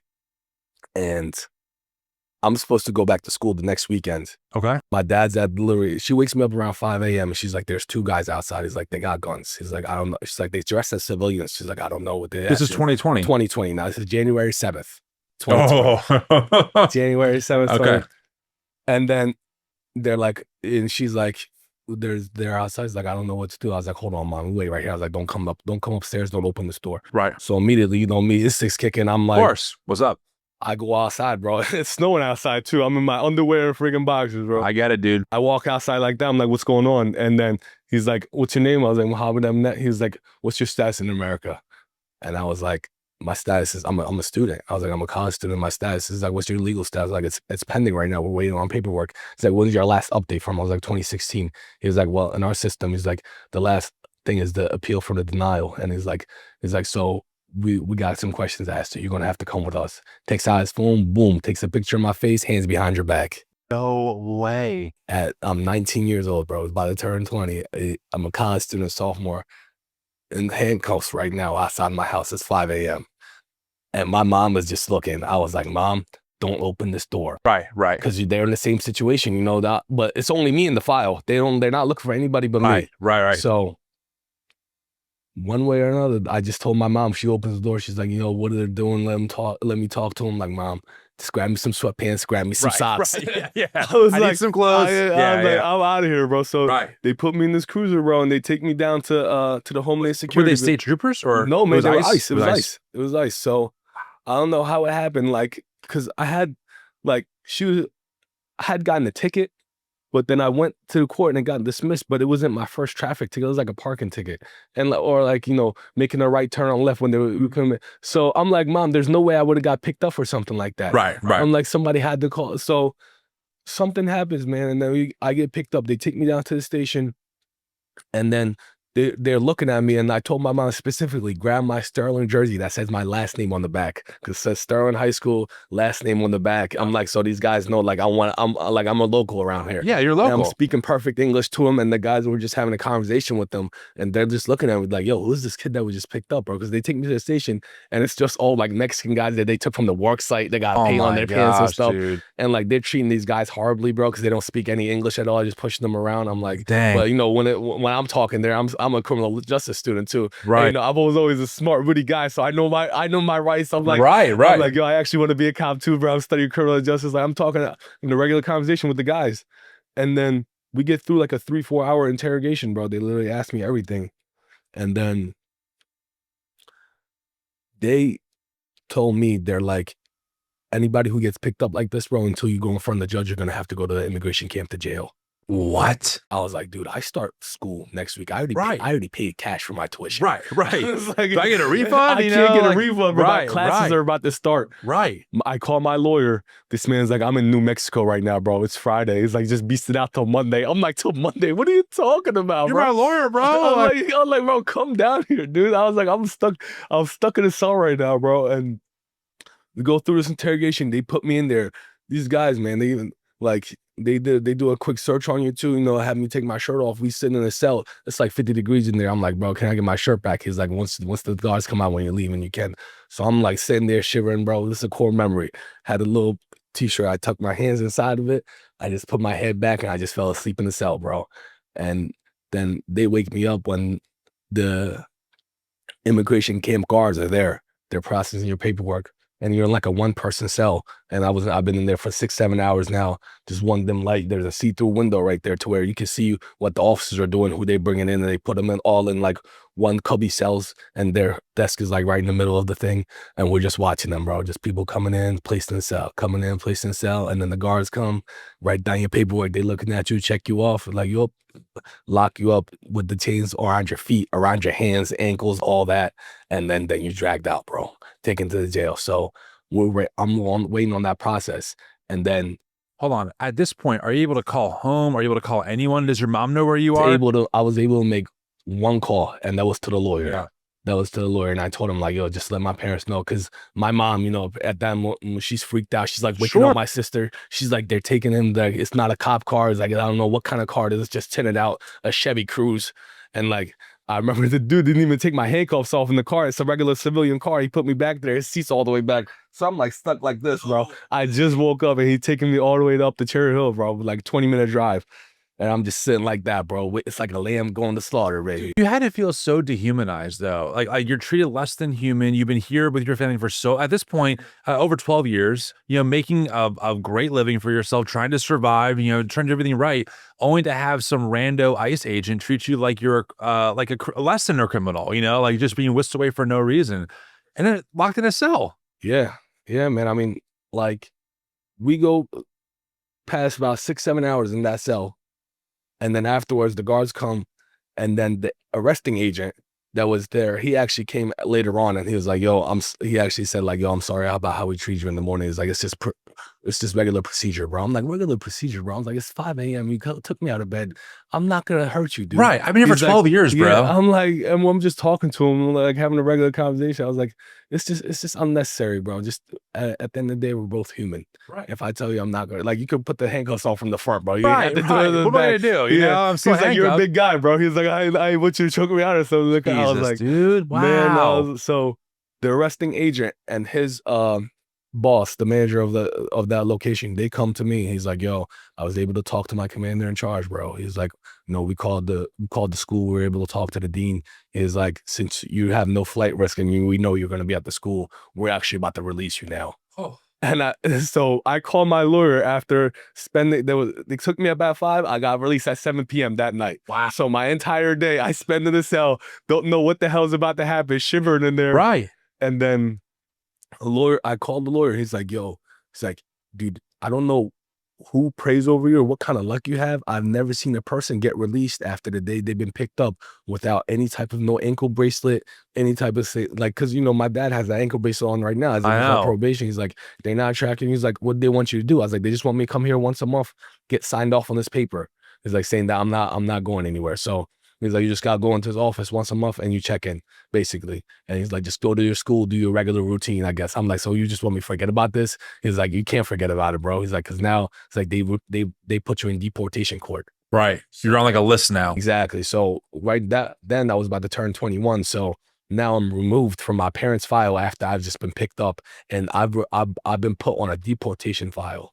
So now I'm about to go in front of a judge to get deported if they choose us to. Solo. Do you have a social security number at this point? Don't have anything. Still don't have anything. You're still on the list. Still Somehow on the the government was able to find you. They still found me. They still found me in my house after we moved like 3 times. But, wow. So you got moved separate from your parents, have your own file. Oh, to my own file for deportation. Yeah. There's no other thing. It's a removal process. To be clear, I want to be really clear about this. Yes. Just because you're waiting for your green card, right? Or is that what it is? Right. Yes. Status to be approved. Approved, exactly. Like you haven't been denied. It's impending. It's impending. You're just waiting. Waiting on that, man. But it's been 9 years. Yeah. Well, at that moment, it's only been like 5, 6. Right. Okay, only 5 or 6. It's still a whole election cycle, bro. For sure. Yeah. Okay. Wow. So when did you guys open up this restaurant? Oh, that was in 2020. After that event happened, the restaurant, right after that event happened, you know, I go there the next month, get signed off on my paper. I pull up on March, the next month after that, 2020. The courts are like, oh, we shut down the courts. It's COVID. He's like, you've been moved to the back of the line. He's like, so you don't have to come to deportation court for a while. Right. And my lawyer goes, okay. He's like, you can do certain things. Like you can, you know, if you get married to an American citizen in this instant while you're waiting and stuff, he's like, if that's the case, or, you know, what have you, he's like, that's the only way to get your citizenship if you get married, to be honest. So that's what he says to me. And to be honest, like, growing up in a Turkish household, you know, in Turkey, when you turn 20 years old, there's mandatory military service. No matter if you're in college, no matter who you are, you're going to the military when you turn 20 years old. Military sends papers. If you don't go, you're a military runaway, which is now a felony. So you're going. You're going. So in Turkey, you're responsible for going to the military. When you come back from the military at 21, that's when you kind of expect to, you know, get a job and then get married. Got it. So that's like, you know, that's our natural. It's like the culture. Exactly. The culture. How you're at every age, there's the expectation. That's the path. Exactly. Okay. So in a Muslim household here, it doesn't matter. You're in America. It's still the same expectation. You're in college. Afterwards, you get a job. You're getting married, kind of thing. Sure. And you know, I knew that as a child, so I wanted to be married. Yeah. This is like you said, we're in a very conservative household. You know, we're not doing all the other stuff. So I feel it. Like I want to get married. So then your mom kind of goes like lounging, you know, looking around. It's like showing every time there's a party with Turkish ladies there, they're like, hey, I'm going to have my son pick me up. He's like, when he gets out the car, check this guy out.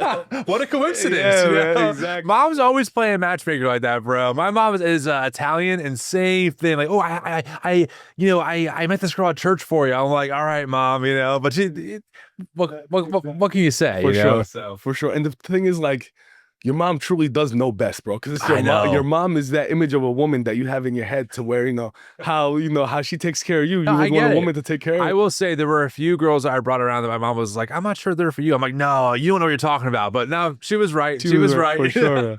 For sure. For sure. So even though like all the stuff I had going on with me getting married and, after getting a job and going from college, that was still the same mindset, same perspective. So I was like, I told the lawyer, I was like, it's okay because I'm planning on getting married soon anyway. Right. That's no problem. So 2020 comes around after COVID hits, the diners shut down. And the diners are our bread source, bro. We're delivering the bread to the diners. So if the diners are shut down, Everything's shut down. Nobody's getting any bread. We're not making any money. That's our entire business. Right, your there. route shut down now. Route shut down. It's like trucks are sitting outside the house. You still got to pay insurance on the trucks. He's like, and like those trucks belong to you. All the maintenance, everything, gas, everything. It's all your business. Because why? Because it's entrepreneurship. You don't need to. You're not working for the government. You're making your bread out of bread, man. You're making it right from your hand, baby. 100%. So, we're not making any money. And my dad goes, let's look around for a spot to where, we could go back to our own roots that my grandfather had. So that's when we start looking for a restaurant like this, man. And we come across this spot in 2020 in wintertime.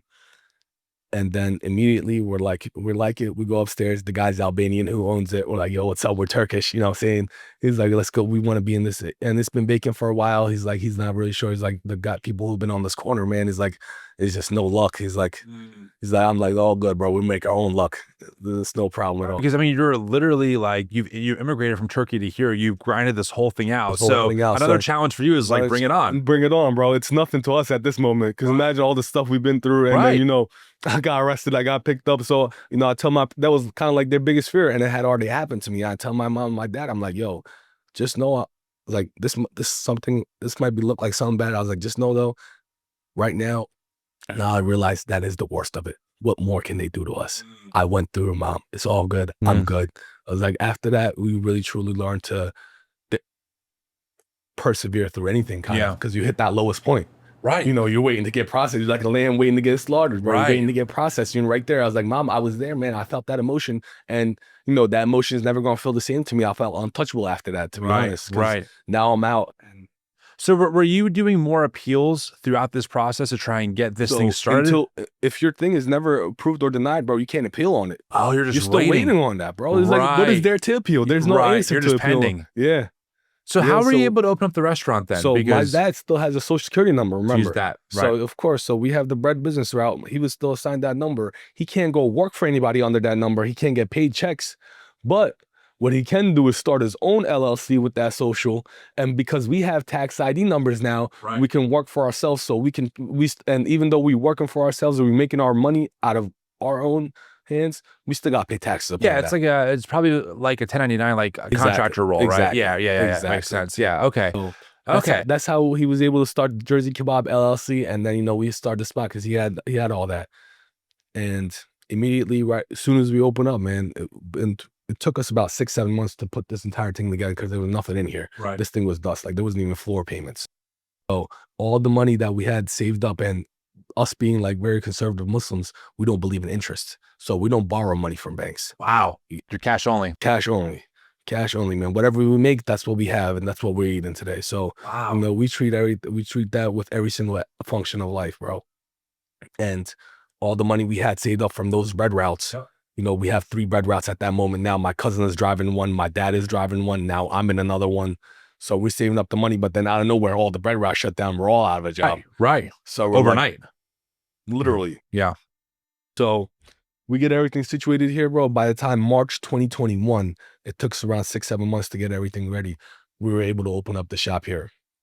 Wow. We're still waiting in limbo. We don't know what's going to happen. My deportation case, the time would come for it, but then because COVID happened and all the logs are so backed up now, they just keep on pushing it back and back. And then in August of 21, so before in 2020, my mom finally succeeded. She showed me a girl, and I was like, yeah, mom, I like this girl.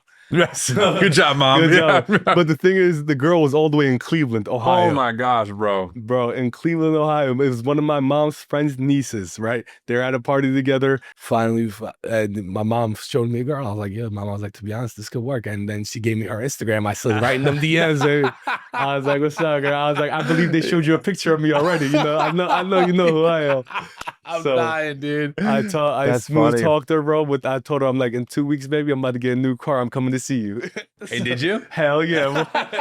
Got right, drove 8 hours right up to Cleveland. Yeah, Running out of hotel. Love will do that, man. Bro, hell yeah. Yeah. Got my roses, put my suit on, man. I love that. And then I pull up to her house. I pick her up. We go to this Turkish restaurant.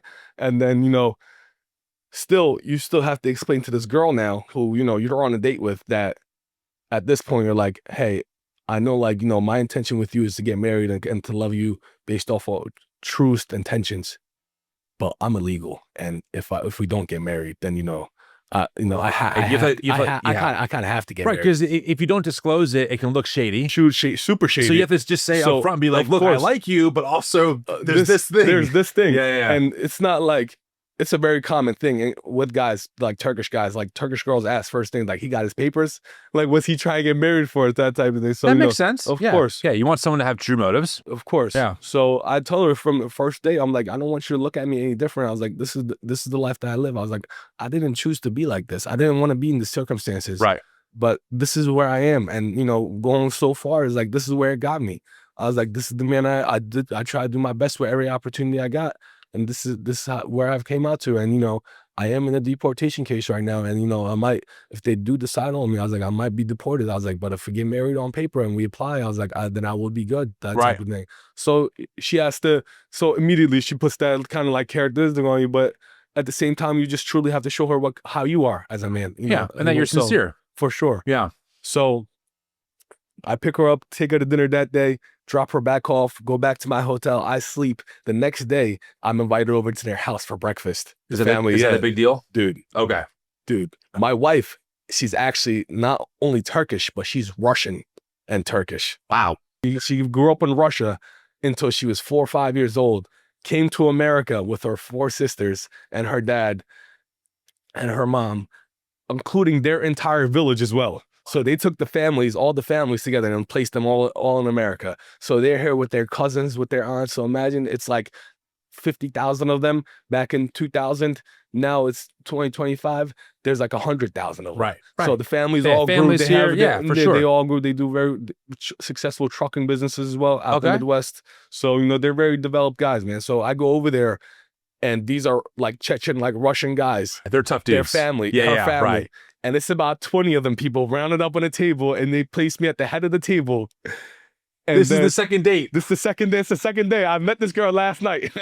man. Oh my God. Trial by fire, bro. For sure, man. I'm sitting at the head of the table like this.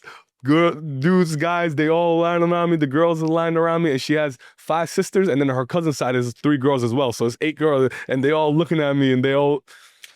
And you know me, being the pastor's son, man. Imagine immediately, you know, I got a lot of things to say, baby. So it's all good. I know where to hit them, where they like it. So immediately, bro, I start preaching.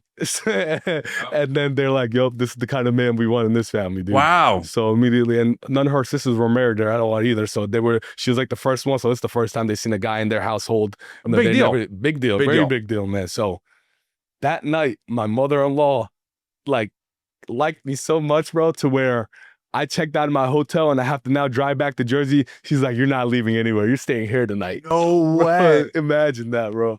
In a conservative household. 24 hours, 24 bro. house. So now I'm sleeping in their house. Oh, no. My father-in-law was pissed off. I bet he was. Yeah, he was like, well, I'm sorry, what? Yeah, man. So they placed me in the living room. There's 2 couches. He's sleeping on the couch next to me. And my father-in-law, head to head. It was just the first day I met this man. We're sleeping together, bro. That's so funny, dude. But So I guess the rest is history. I guess you guys end up Rest getting is history, married. man. Yeah, So- okay. That makes a lot. Okay, yeah. within 6 months, we got engaged, and then within 3 months after that, we were married. So within 9 months of knowing each other, you know, Yeah. I got us a nice apartment in Haddonfield. We had opened up the business. I'm doing good business here. I just got married. You know, we got a nice place here. We moved out, and we thinking everything is going good. Let's go to immigration. Let's go apply right now. For your status? For my status, exactly. Because we have to get... Because you're married. Exactly. So now I'm good. I'm thinking I'm about to get everything straight. deportation case, bro, comes up. They've pushed it further 2 years. My wife, how it goes is she has to file a petition, right? Basically, she's petitioning America saying that I am now married to this man. He's undocumented. He needs his documentation because I'm his dependent. Dependent. Yeah, makes sense. You know, he needs to work. Right, He needs to pay for me. Right. We want him to work. He wants to work. Exactly. He Please wants let to- him work. Exactly. Yeah. And she's like, I'm an American citizen. I've been here for this long. And like, he needs to work. And they go, until he's out of this deportation case, your petition isn't even going to be looked at. So the deportation case that they initially put me in 2020, it's been now more than a year. I'm already married now. And the deportation case has still not been dropped. And after it gets dismissed and they put it forward 1 year later, that year comes, gets pushed out another year, gets pushed out another year. I was supposed to go to court last November. Imagine now it's 2024. It's been 4 years. After being pushed back 3 times already, they pushed it forward to where I don't even see a date for the court no more. Wait, so you still don't have I'm status? still in the removal process, bro. I'm still in that deportation court to But you're this day. married. It doesn't You matter. have kids, right? I have 2 kids that are American citizens, 2 boys. I have to support them, but I cannot work for anybody other than my own business. Because the immigration courts are pushing back your case. Pushing back my case because they just keep on pushing me to the back of the line. I'm like, I need to be in the front of the line. I need to see a judge. I need work authorization. Okay. Okay, hold on. All right. Let's just pause for a second. ahead, so brother. I'm tracking. It's absurd. It is absurd. It's absurd because this is one of the, again, going back to how I grew up in a lot of, binary thinking, black versus white. It's simple. It's, oversimplistic, right?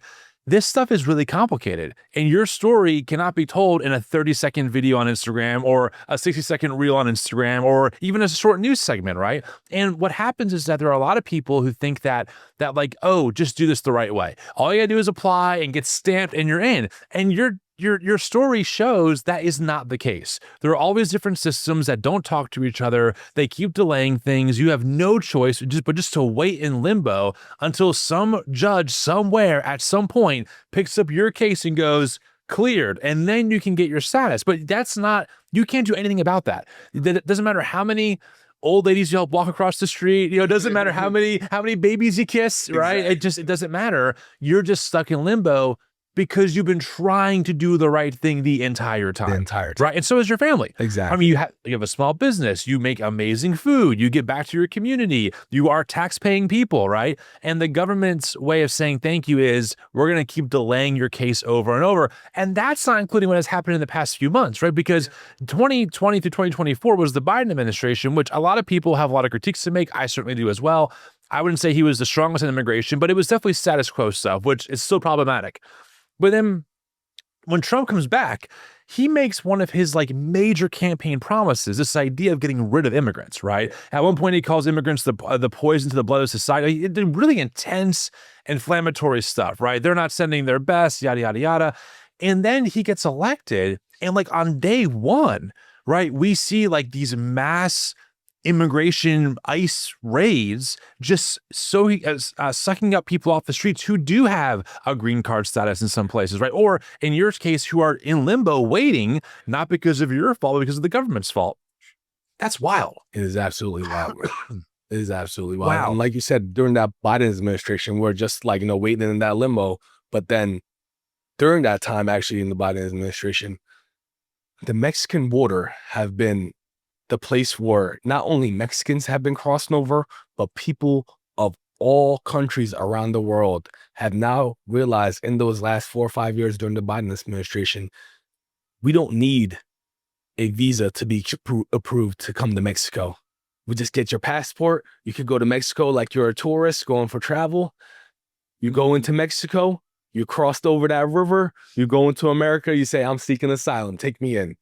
And millions of people have came over in these last 5 years through that Mexican border, and maybe 1 million of them being Turkish people, and they're all around here now. And even those people who have came in through that border seeking asylum in these last 2-3 years, they've gotten approved. They have their working papers already. They're waiting on their green card. Because why? Because that's just an asylum side. they Different process. exactly different process. They categorize the processes.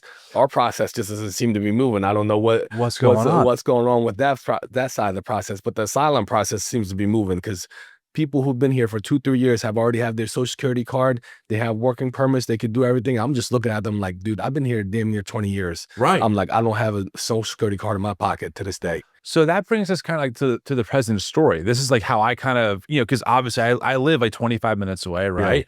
And I'm it's February 25th, I think it was. It was. And so I'm reading an maybe someone sent me an article or a news story that ICE raided this business, Jersey Kebab, and arrested the parents, Celal and Amine. Right. And took Amina, your mother, away. To a detention center. And I was floored for several reasons. I was floored because this is New Jersey, which is a more liberal state. I was floored because not in my backyard, right? And I was floored because like, you just think about this is happening somewhere else. And all of a sudden you're like, whoa, like this is 20 minutes away. ICE agents raided a business. That doesn't make any sense. So give me the story, man, like from your vantage point, like you've been here for several years, you're a staple in the community, make amazing food, and you open up the business like normal, and what happens? So we're running the business as, day by day, everything is okay. When Trump does come into office and he's saying these vile things, my dad is thinking about, he's like, what if they pick us up like that, man? What if it happens to us, this and that? I'm like, Dad, they're only saying they're going to do it to people with a criminal charge. It's like, we have nothing on our record. We're good. You see the sign outside. I'm like, we're this. This is who we are. Our entire restaurant, everything we do characterizes who we are as a person. These people know us. I was like, there's no way they would come for us. And I'm reassuring him for these last 5-6 months. He's always been talking about it. And I just keep on reassuring him like, Dad, I talked to the lawyer, man. There's no way it can happen to us. I'm like, look at us. You got American citizen kids. You got grandkids, American citizens. Your daughter-in-law is an American citizen. We're going to be okay. Like, it's going to work out one way or another. And he's like, and especially these last few months, man, is just the fact that we can't leave the country at all either, because if we leave the country, we're never allowed to come back because we left on a visa, at least for the next 10 years. So my grandmother, my dad's mom, my grandfather had already passed away in 2011, right 2 months after we left Turkey for the last time. We leave Turkey for the last time in 2011, that summer, and we come to America, and we haven't been back to Turkey since then. And my father's father passed away 2 months after that. And then 2 months before this incident, my grandmother, my father's mother, just passed away. So she actually had that visa for 10 years, and she was able to fly back and forth. She's seen, her grandkids and stuff like that. So we're actually expecting her to come here in these next few months for the summertime. And, she had a bad knee. So she was like, she's going to get a knee replacement surgery. And then she got out of the surgery, and she just couldn't make it after that, man. Wow. So, my father is devastated by that just happened. And like, he can't go to the funeral. He can't leave the country. He can't do nothing. His mom is gone. His dad is gone. And he was just in that, just that desperate state, man. And, being the oldest son of the father, like, I'm kind of the one that my father goes to for kind of anything. Sure. And that can be in a good way or a bad way, because I'm the scapegoat. Right, So, yeah. I'm also a firstborn. I get it, man. Man. Yeah, You know totally. how that is, We're the brother. experiment in a lot of ways. 100%, bro. Just I had it worse than all my slimmers. I let them know that all the time. No, me too. Me too. You're welcome, You're welcome, man. I went through that, but you're chilling now. No, for sure. So yeah, so walk me through like what actually happened. So that happens, and then he's just in that desperate mindset. I'm like, Dad, like, it's not gonna happen. It's not gonna happen to us. We're not gonna get picked up, and that we're good people. Right. We're doing the right things. Right. And then before we know it, man, one morning, it's a Tuesday morning. So we're closed on Mondays. Right. So our Tuesday is kind of like a Friday for us. Very busy. We start off the day, 12 o'clock, I have to deliver to Virtual Marlton, 20 minutes away, a 50-person catering order. And, that's kind of a big deal because our grill's not that big. Sure. So a 50-person catering order, it takes up the whole grill. And, our lunch, that means our lunch rush, our customers that are coming in, it's going to get packed fast because the grills are full right now. I can't put people's food on. Right. So it's 11 o'clock. I get here, and then I see an agent. He's outside. He has the machine gun around this thing. And I'm thinking it's one of the regular customers, because we get guys from the sheriff's department all the time, and they're dressed like that. Got it. The bulletproof Got it. vest. Yeah. K9, full-on suit, MP4 in his hand, Glocks out. And I'm thinking it's one of the guys, but as soon as I'm about to come in, he's like, whoa, whoa, whoa. He's like, what are you doing? I'm like, dude, I work here. It's my business. And then before I could say anything, he looks back. He goes back inside, and then, you know, he looks at his commander, and commander gives him a nod, and then he's like, okay, you could come in here now. And then I go inside. I'm like, what the hell is going on? My dad's sitting right here. I could tell his blood sugar was through the roof and, like, you know, looked like he was about to pass out.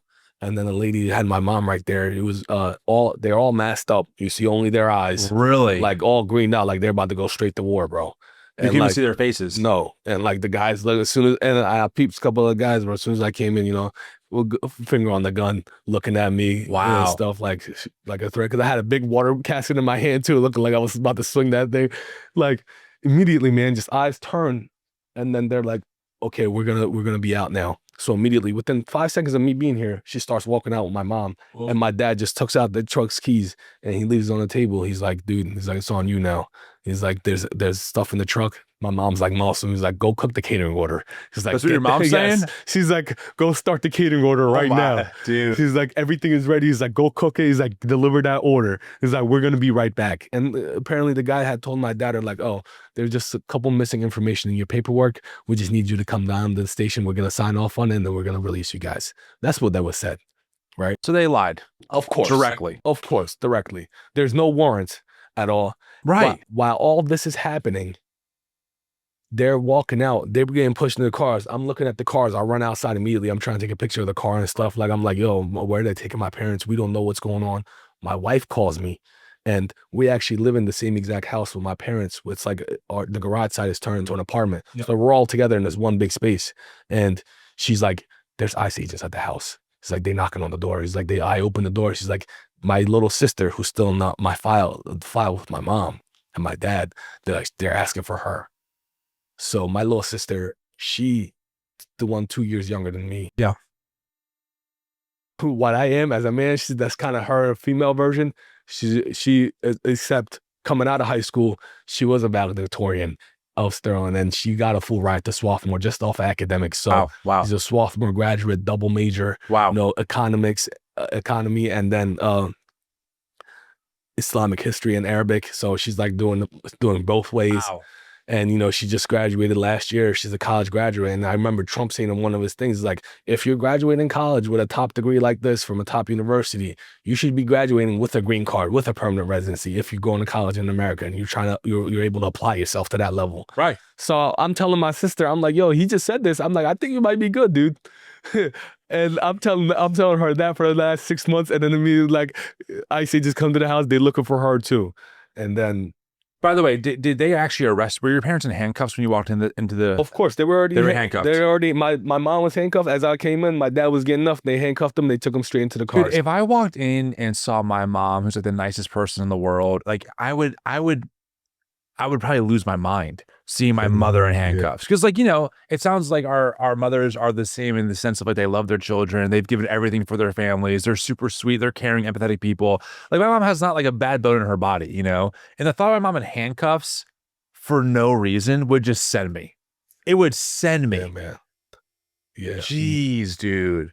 You had to be just like, what the hell is going on? I couldn't even process it fully, bro. That's Right. the thing. Like, the thing is, like, my dad talked about that for so long. The fact that I'm like, wow, this is truly their biggest nightmare. It's happening right now. Right. I was like, it's here. Right. I was like, it's on. And they got arrested just because they're still impending. Exactly. So we don't know if somebody, that's the thing. They told us too, they're like, somebody had to make a call saying that you guys are illegals. And that's how it kind of is with, you know, the police. When they detain somebody until you go in front of the judge, you know, you get prosecuted in front of the judge, you might be picked up for whatever suspicion the police might have had on you. So imagine the ICE police is kind of the immigration police. They just have a suspicion on you. They don't have direct facts. They have a suspicion on you. They don't have a warrant either, but it's a public place, so you can go in. So based on that suspicion, they come in and make the arrest. They don't want to listen to anything. Right. Yeah, that's the whole thing. They don't know anything else. They don't care. They don't care either. They don't care either. So they make their race based off of what the call that they might have received. They're taken down. Then they make them sign some papers. And my lawyer was like, please read over them. They're like, oh, if we don't sign these, we're not going to get released. So, you know, those papers were to, you know, for them to be sent to the deportation court to be put on removal Which was proceedings. in your mom. So your dad just got, well, he was released with the ankle monitor. Yes. Right. Which is, I saw it on your dad when I was here a couple of days ago. Yeah. Wild. It's wild. It's huge, too. It is huge. First off, it's huge. And also why? Like your parents have been in this country for like almost over a decade. For sure. Or close to it. Sorry. Close to almost 2 decades. Yes, excuse me. 2 decades. Why would he, like, why? It almost feels like it's just to send a message, you know? And listen, I don't know your dad. I don't know, you, but like, it has to also be like a sense of like almost embarrassment that, your dad's walking around and he knows he has his thing on his ankle, because people make the worst assumptions, like, oh, an ankle monitor. What did he do to get that? Right. It's just like, it's terrible. It is indeed. It is. But the thing is, because of who we are as a person and how we grew up, like we truly look at this world, Tim, as if just a walkway to, of life, to where you just think the best of everybody, of ourselves, of everybody around us. So he has that security in his head to where nothing on him would really change his image of himself. Right. And right. it wouldn't change the image. And he had that image of himself for this entire time, and so does the people around us. So they know who he is. They know what he's like. They know him as a pastor. Because imagine we go to the mosque and then there's like 2,000 people and they listen to this man's sermon. Right. And now he comes to the sermon stage now and he got the ankle, but they know who he is. So, right. He's not really, things like that don't really shake him up too much, but it's just the fact that he was given that, but my mom being held. Yeah. That's the worst part. What's up with that? Dude, so we immediately, because my lawyer calls and he's like, they have an autistic son at home who's an American citizen. He is dependent on his mom and his dad. They need to be home. They need to be released. So they're like, my dad goes and he asked them for a few pieces of paper, because at first they were like, okay, the kid needs his mom. We need to release the mom. Okay. Right? So they're going to hold on to my dad. And then my dad's like, oh, can I get some paper? So my dad gets some piece of paper and he starts writing out page after page to me of how I have to run the bread business overnight, how I have to run the restaurant, all the things that need to be bought, all the things that need to be paid for, all the bank accounts. And the lawyer, not the lawyer, the ICE agent sees it. He's like, what the hell are you writing? He's like, oh, this is just directions for my son. He's like, the family needs to survive, bro. He's like, we got bills to pay. We got mortgage to pay. We got the rent to pay at the restaurant. Right. Like, he's like, he has to run this. We have a life to run. Yeah. Yeah. So he's like, I'm just writing him directions, exactly everything he needs to do on a 24-hour basis. So every hour, because we still, all those bread routes that we had before we opened up the restaurant, we sold off 2 of them. And we still have the main bread route to this day right now that my father and I run. So my dad and I, when we close up this restaurant, we go to the Bono's Bakery around 12 to 1 o'clock in the morning. And we start that bread route to where I go for the first half of it. And then my dad comes back around 5 a.m. after I'm done, and he'll start the second half of it to go still deliver the bread. To this day. To this day. So on top of running this business. Yes. You're also doing that at nighttime. I'm up at and night. You have 2 kids. Exactly. Yeah. Okay, bro. Exactly. Okay. So, I thought I ran a high RPM life because I got 2 kids. I do all this content, and stuff. But no, you win, man. You win. Oh my gosh, bro. That's crazy. It's all love, bro. That's wild. So is that why they released him and kept your mom?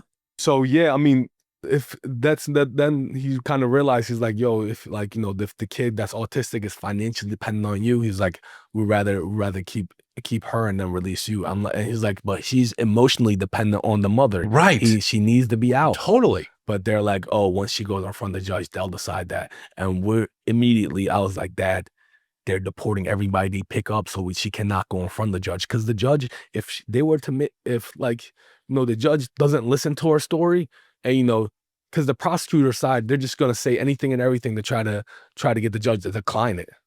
So the prosecutor side, imagine for my mom's bond hearing where we're in court, she goes, the business didn't submit a business license to us, so we're not sure that business really belongs to them. It's like, this might just be made up. And then our lawyer goes immediately, he's like, oh, I guess you don't see the hundreds of reviews on their page, or you don't see the $300,000 that the people just collected saying that this is for the business owners. I was trying to understand this. That was her line, man. For immigration court, right? There's a prosecutor that is, I guess, appointed by He works for the judges. He works for America. So it's her versus America, and the Okay. prosecutor is defending America. I wish I understand this. Hold on. Go ahead, bro. So not to unpack. So on one hand, you have to be this model immigrant citizen Yes. that's doing everything right. Yes. Then you go against America, and America tells you how you're doing everything wrong and lies about you, and you're supposed to make it successfully here. Exactly. Right? So it's like, come on in, just do it the right way. We are. You still suck. No, we're doing it the right way. No, we want you out of the country. Like, it makes no sense. No, not at all. It makes no sense. So so the prosecutor is just trying to get any reason they can to get the judge to say, you got to go. Exactly. And your lawyer is being like, no, this is nonsense. Like, it is legit business. No, they have been here for almost 2 decades. No, they have a family here. Yes. These are good people trying to make a living in this country. Yes.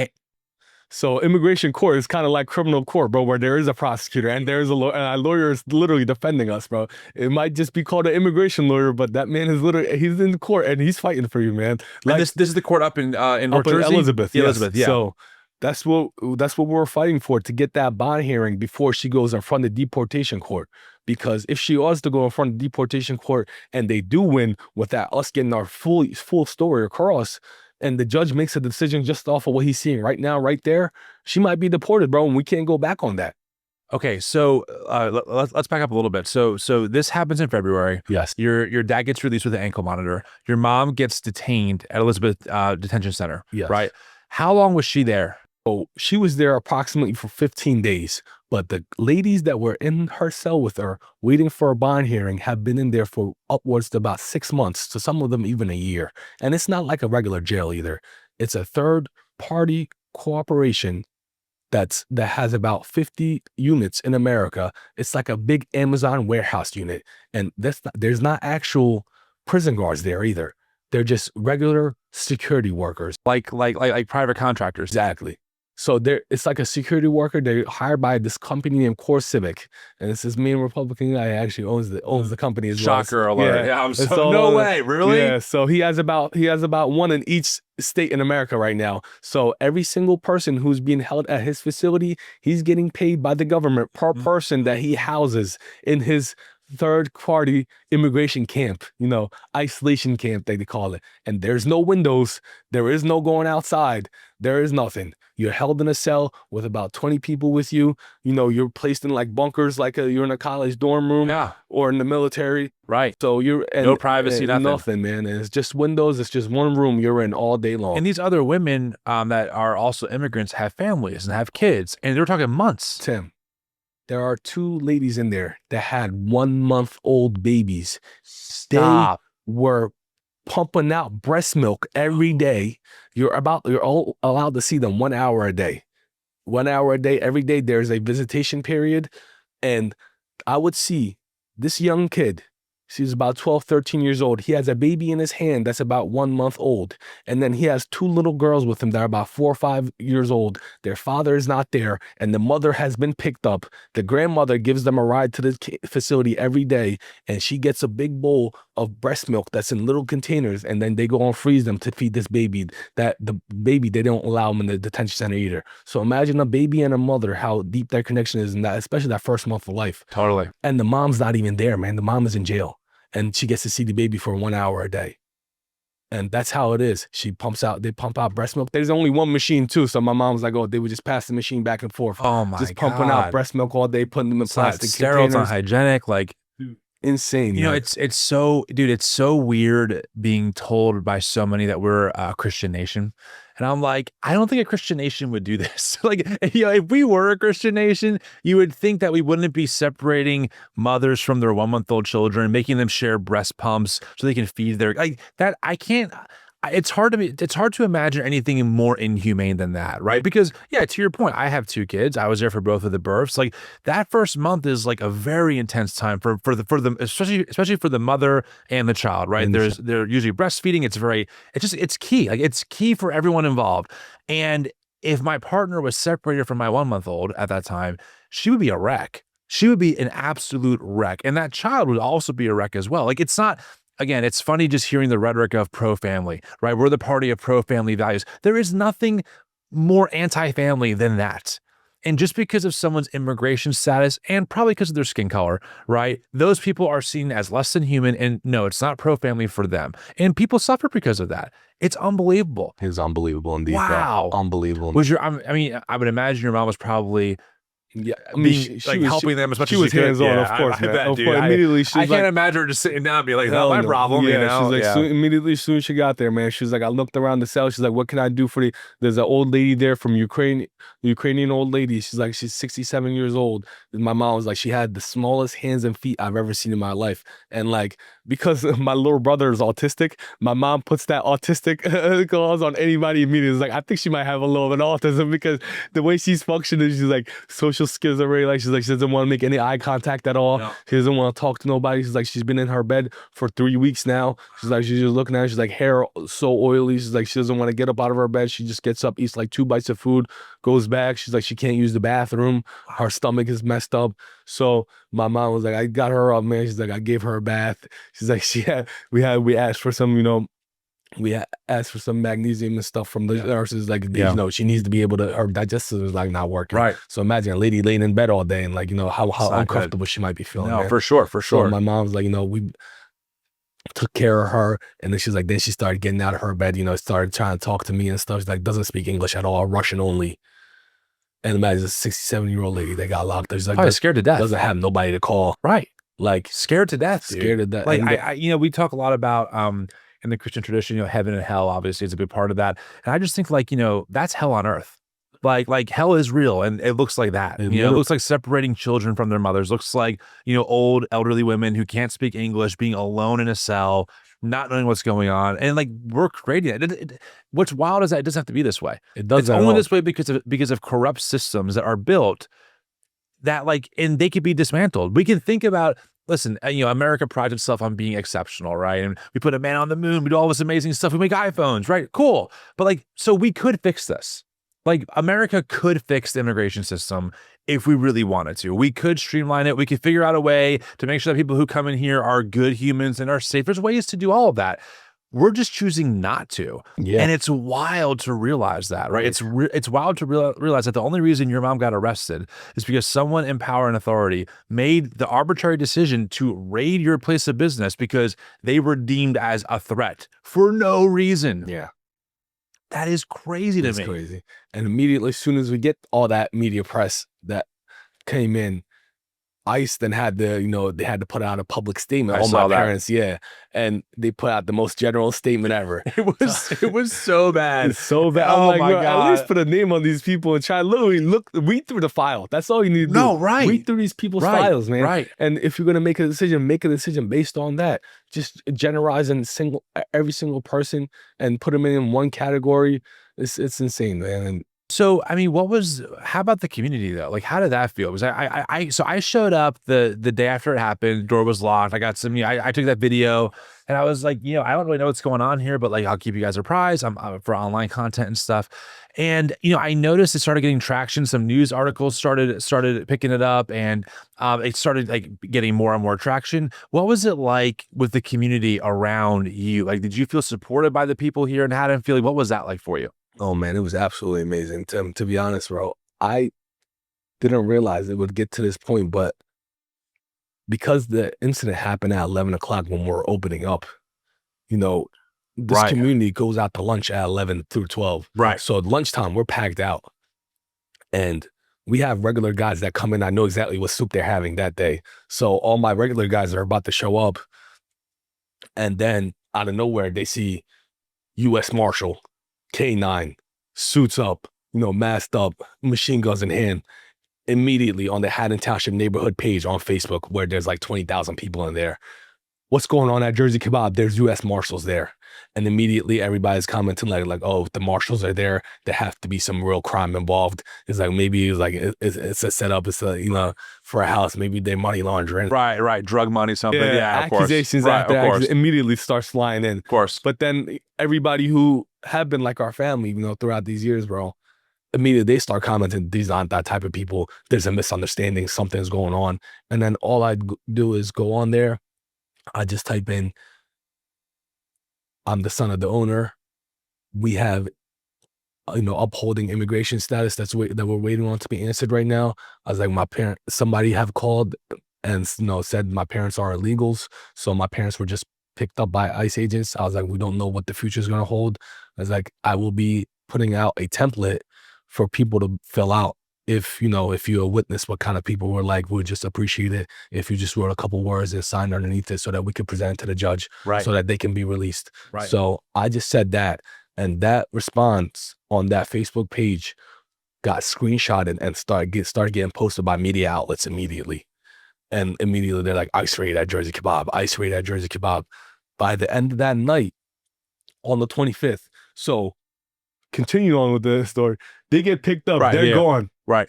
I have a truck full of groceries here that needs to be carried every day because we don't do Cisco, we don't do the food markets, nothing. We go out, do the shopping hand by hand, ourselves, my dad and I, at Restaurant Depot every day because we're running out of supplies every day. Yeah. So we have a big supply. We resupply on everything every Tuesday because Monday we're closed. By the end of Monday, Big supply run. Big supply run. And my dad goes and picks them all up. I have to carry it all inside manually myself. Yeah. So Firstborn. first of all, you know how that is. You seen it, brother, when you were in there, bro. Yeah. boxes after boxes, brother, back and forth, bro. So he's like, empty out the truck, put everything in the freezer, finish the catering order, go deliver the catering order, make sure all the girls get a ride home. He's like, it's on you, bro. He's like, take care of business. He's like, we're gonna be back.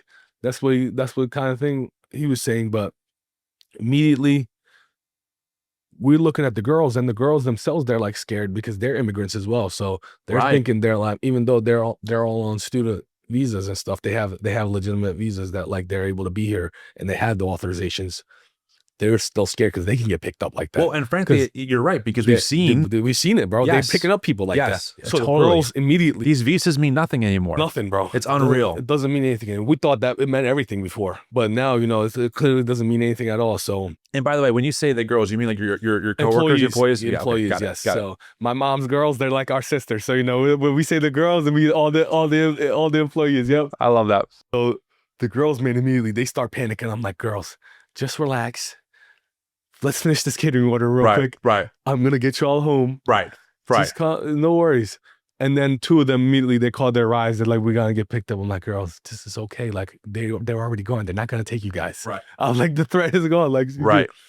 So immediately we start cooking that. I still have customers that are walking in. My impression is just, my mind is blown. My wife calls me saying there's ICE agents at the house. I'm like, I That's can't a lot. She's like, don't come back to the house. Maybe they pick you up. And my lawyer said, like, if they wanted to, bro, they could have easily picked you up too, because you are in that deportation case. But Right. I still have paperwork that's pending right now at that moment with my wife too. So they didn't pick me up. They left the girls. We start cooking that. I still have customers walking in. I just do a few orders for them. My register is not turned on. So I tell the people, like, it's for free, dude. I'm like, just eat your dude. I need to lock up the store. Right. I have too much You stuff got bigger going on. fish to fry right now. Real talk. So in those next couple of hours, bro, I empty out the truck. I put together the catering order. I send all the girls home. I lock the doors. I get in my car. I drove to Virtual Marlton. How you doing? Everything's perfect. No problem. Here's your food for the day, boss. Right. He's like, Muhammad, we still have to make the payment. I was like, to be honest, boss, my register's not turning on right now. I was like, it's okay. Just make the payment later. Right. He still hasn't paid to this day thinking about it. My I got to call that. He owes me $500. No, yeah, you got to follow up with that, bro, okay? You know what I'm saying? It's all good, though. Eddie, I love you, man. I still make your catering orders, brother. But deliver the catering order. All that happens. I come back to the restaurant. I unlock the door. I'm putting all the desserts away. I'm putting everything inside the freezer. By that time, it's now nighttime. I picked up my younger siblings from school at 2:30. My sister gets out. No, my little brother actually gets out at 2:30 at Cherry Hill West. He's a sophomore. My little sister is in 8th grade at the Carusi Middle School. So I pick him up. I take him home. They have no clue. No clue. Don't tell them a single thing. Oh my gosh. And I just think, well, parents at work, because, we're at the restaurant all day. So my siblings don't really see my parents till the end of the night. Yeah. And that's why we close at 8 o'clock so that we can go home all together and eat dinner as a family. Makes sense. It's like our family time. So everybody's just expecting everything is cool. No problem. Drop the kids off, come back to the restaurant. And then I finally get a call from my dad. And he's like, yo, they're about to release me, dude. He's like, send somebody to pick me up. I send somebody to pick him up. people who see me inside the restaurant still coming in here. And I was like, dude, I'm sorry. Like, I'm not serving today. Something's going on. I just take a picture of it, post on Instagram saying family emergency. Sorry, we're closed. Yeah. So the end of the night comes, bro, to where my dad finally gets back to the restaurant. And, you know, we pick up the truck because he left his truck here. My mom, everybody's car is here. Yeah, dude, your whole life was upended in like 2 hours. In 2 hours, bro. Yeah. Everything just changed. Yeah. Everything just flipped on his head. Almost 2 decades of building just gone. Like that, man. Yeah. Like that. So, you know, we just take everything back. My dad's like, we still got to go deliver the bread tonight. He's like, I'm not good right now. It's like, I need you to go to do that. I was like, that's no problem, Dad. I'm like, Right. I'm going to take care of it. We're all good. We're going to be okay. Totally. Immediately, I go to the mayor's office here. I tell her, I'm like, hey, Kate, like, this is going on, the secretary of the mayor. And Kate goes, I know. He's like, you've been blowing up on Facebook the whole time. She's like, we're reading everything. He's like, don't worry. He's like, I'm going to make a couple calls. And like, they even came to me. They're like, yo, how come you guys didn't say anything about your status all these years to us? The mayor said this? Yeah, the mayor is the mayor's secretary and the mayor. They're like, you know, we know people to where we could at least try to said something to somebody, try to get your file brought up, you know, to a judge or something. And I was like, to be honest, dude, it was just because the fact that being an immigrant and being in that position, you know, my parents, it was kind of my parents' way as well, because they thought people would, you know, would look at us a different way. Yeah. And they were like embarrassed by that. Yeah. And I told my dad, I'm like, yo, we don't do anything to be embarrassed by. Right. We're not, you know, we're honorable people, bro. We have, like, you know, it's not your fault that the system's broken. It's not. It's not. But my parents will always, one way or another, blame it on themselves. Yeah. And my dad's like, oh, you guys are here because of me. I brought you guys here, but now you facing all this. It's my fault and this and that. I'm like, that it's not your fault, man. It's okay. You did the best you could do. You want us to have better opportunities. That's why we're here. Right. And that's why we are in the position we are today, because my dad being the ultimate, you know, the hustle man, man. Yeah, really. And for real, dude. Yeah, like doing it for 20 years, bro, even on a bad leg. And the leg never healed properly either. So, you know, when it gets cold outside, when it's raining, he's got to be out delivering bread. I tell him, like, yo, it's all good if you're hurting, bro. Just go ahead. Yeah. Like, and he can't, man. He doesn't stop. He's like his honor is like, he just keeps him going. He's like, you might have 2 kids. I got 4 to provide for them, bro. Yeah. So, yeah. He blamed himself for it, bro. And that's the reason why that's why we never spoke out about it to anybody. Because at the end of the day, what could people possibly could do for us? You know, that's why we looked at it. Like, if anything, they're just going to look at us wrong. Right. You know, right. That's how the image that we had in our head about it. So that's why I told the lawyer, I'm like, that's the reason why we didn't talk to you guys about it at all. And after the initial response that we received from everybody, to be honest, that was kind of like a 20-year boulder lifted off my shoulders because of this like immigration status that we walked around with, thinking that this is an embarrassment and, you know, we're not enough almost. Right. Yeah. So, yeah. You know, I was like, yo, wow. I'm like, we're truly accepted, man. I was like, we really are part of the community now. There were several thousand people out here. Yeah. And the place was mobbed. You know, the streets were lined. Yeah. It was like, and all kinds of people. I mean, all walks of life, different beliefs. They were all holding up their signs, you know, and like, because I think most people saw like, this is absolute nonsense. Like, you know, I would use stronger language, but we're a family-friendly show, you know, but you know what I'm saying? Like, I think that, and honestly, deep down, and I don't have any evidence of this, I wonder how many people were in that crowd who voted for Trump who were like, this is not what I voted for. I don't know. I hope a lot. I hope, you know, because watching what's happening, watching your story, watching the story of many other students being literally kidnapped in broad daylight by people with masks on, right? Plainclothes officers. That is stuff that like we read about in history books. Yeah. And it's like, I thought that America doesn't do this, you know, and to see it actually happening to our neighbors, regardless of their immigration status, right? Green card holders, student visas, it doesn't matter. It doesn't matter. It's wild, man. It's scary. It's frustrating. And it's also, I think as a Christian, it's really discouraging seeing my faith invoked as a justification for this. You know, there's a whole world of Christian nationalism and what it believes and what it teaches. And a lot of the people who are making these decisions believe this stuff. You know, Pete Hegseth is like the commander of our military right now. He's Secretary of Defense. That guy believes in like some really wild stuff. I mean, he has Crusader iconography tattooed on him, you know? Yeah, like he has the Jerusalem cross tattooed here, and he has something that says Deus Vult, which is if God wills it, which is an ode back to the Crusaders. And it's like, this guy runs our military, you know?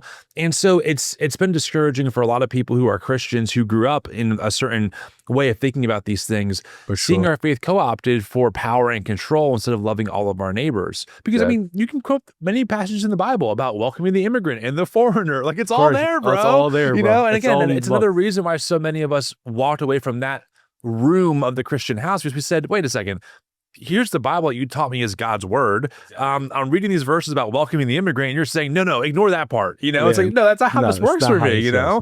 And I think that, you know, I came out to the event when Haddonfield rallied, and it was like, it was super cathartic, and it was like encouraging to see other neighbors see the same nonsense and be like, absolutely not. Like, this is not okay. So why was your mom released, and where do things stand right now as of this recording with your family?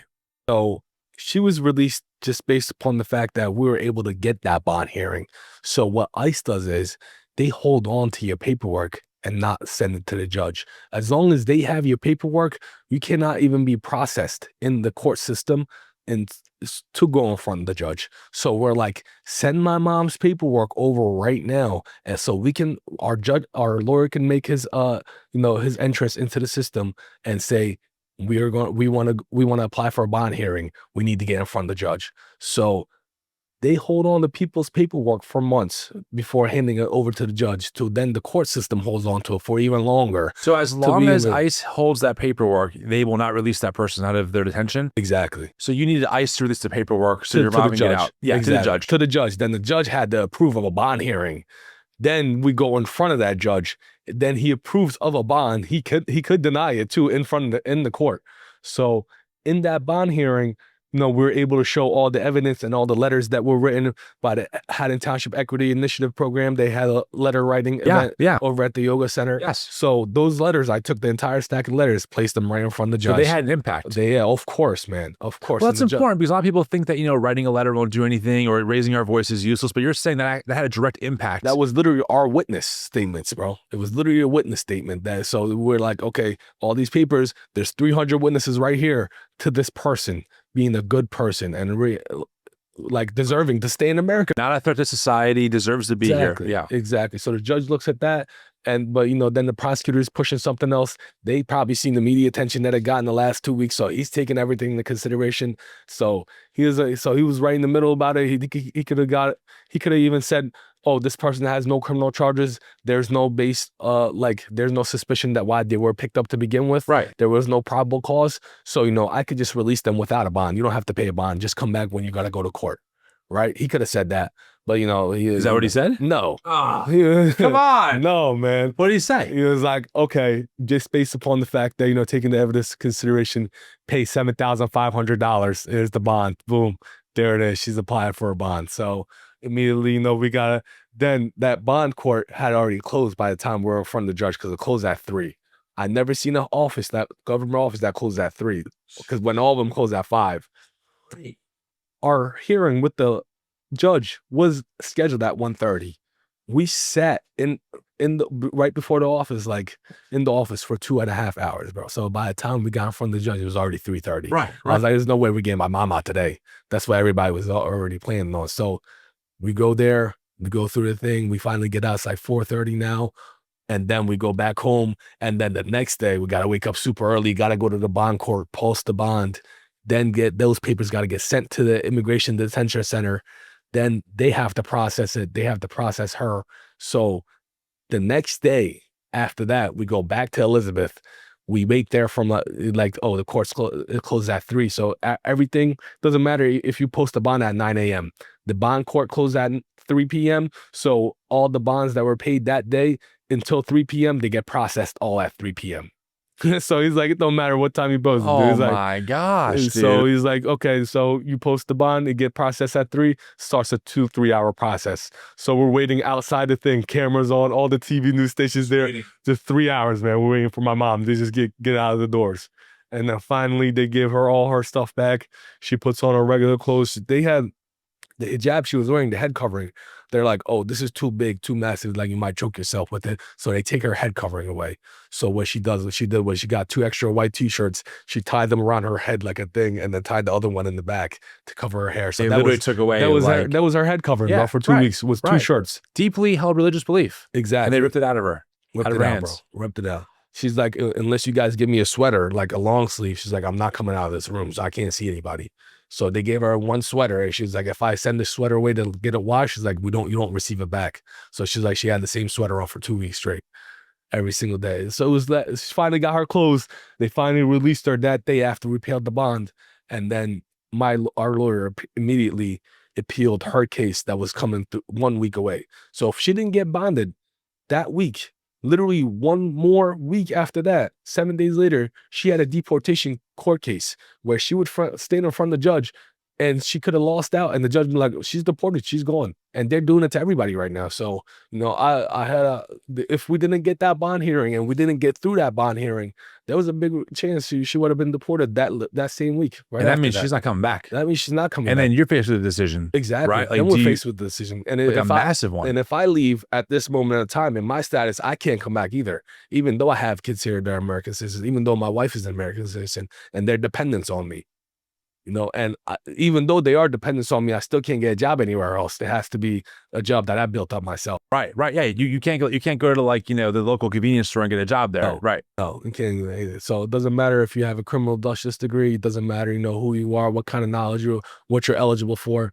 You're like, you're not allowed to be working in this system. I mean, I probably couldn't. I couldn't make a more broken system if I tried to. Yeah, man. It's wild, dude. It still blows me away that for almost 2 decades, you and your family have been doing everything the right way. And like, this is the thanks of the American government is like, well, we might deport your mom, might deport your dad. We're going to arrest them at least temporarily. It's like, what? Sure. Like, sure. For what? Well, because your status is pending because it's our fault. Like, it's been 9 years. Yeah, man. And it says pending on your court case. How is that your fault? Yeah. It just blows my mind. It blows my mind that we're here, and it blows my mind that there are people who are like, this is what I voted for. Like, are you kidding me? Like, this is cruel. And it makes no sense because aren't we better together? Like, dude, one of my favorite things about New Jersey is that I can go to your shop and get amazing Turkish food, right? For sure. And I can go down to another shop and get amazing Italian food. For sure. I can get amazing Indian food, right? I can get all kinds of food in different cultures just within like a 5-mile strip especially in South Jersey, right? And like, I would never be exposed to this kind of these different cultures and perspectives if it was just all people who look like me. It'd be terrible. It wouldn't be nearly as beautiful or diverse. And I think like that what has made maybe America what part of what it is that it's a nation of immigrants. Like, there are people here, there were people before we got here, and then for right or for wrong, mostly in my opinion for wrong, you know, we're here now. And like, we have other people who came in, and my family, my mother, her grandparents immigrated from Italy. They had a bread shop in Hoboken, New Jersey, and they had a bakery. And my mom grew up, you know, delivering bread, like very similar story. Like, I'm only here because of them all these years ago, right? And it's just really, it's really tragic, and it's really disheartening to see that there are politicians and people out there who have really run their campaigns on such a blatant propaganda and smear campaign of immigrants, right? Like, you know, again, blaming immigrants for everyone else's problems. Oh, the reason why wages are low, immigrants. The reasons why crime is up, immigrants, which is statistically not even true. Like, the data from the Cato Institute is that, and this is undocumented immigrants, are half as likely to commit crimes as their native-born counterparts. Of course. And that makes sense because people want to go under the radar, right? Like, you don't want to go on. We see what happens, right? So it's very difficult to swallow the reality that for me, unfortunately, it has been a real distortion of my faith that has put people like your mom in that detention center. Because without Christian nationalism, without that belief that we're a Christian nation, have to keep it that way, a lot of these policies don't get enacted the way that they do. Like, it's very much intentional. And that's just like something that I think Christians, whether we like it or not, have to reckon with, that like, our tradition and this expression that's currently in power has real world consequences. Where it does. It's bad. It is bad, brother. I hate it. It drives me crazy. So are you guys waiting for a court case now? Yes. So after our lawyer has appealed my mom's case, which was supposed to be that very same week after she was released. Yeah. They said, okay, since she just got appealed, now they throw her to the back of the line. Right. But my dad, he still has an outstanding case right now that the date has already been decided, which is May 27th. Okay. So on May 27th, my dad is going to have his master hearing, the deportation hearing, to where he could be deported. And if he is deported, then, you know, there goes kind of the main source of our family. Our dad's like, you know, he's the breadwinner, man. He's the leader. He's the rock. Exactly. So we don't know what we're going to do based off of that. And that's kind of, you know, that's our limbo right now, waiting on that deportation hearing to come up. So there's a very high chance that on May 27th, your dad could be ordered to go back to Turkey. Yes. To where we don't want to go back to Turkey either. So that's the thing. Like, we don't have anything left in Turkey.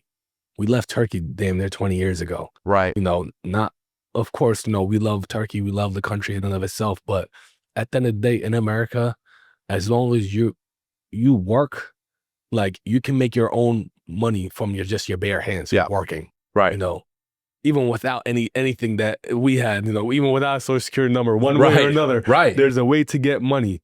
And in Turkey, unless you really come from wealth yourself, your family does, it's not really money to be made like that. You know, there's just there is a budget.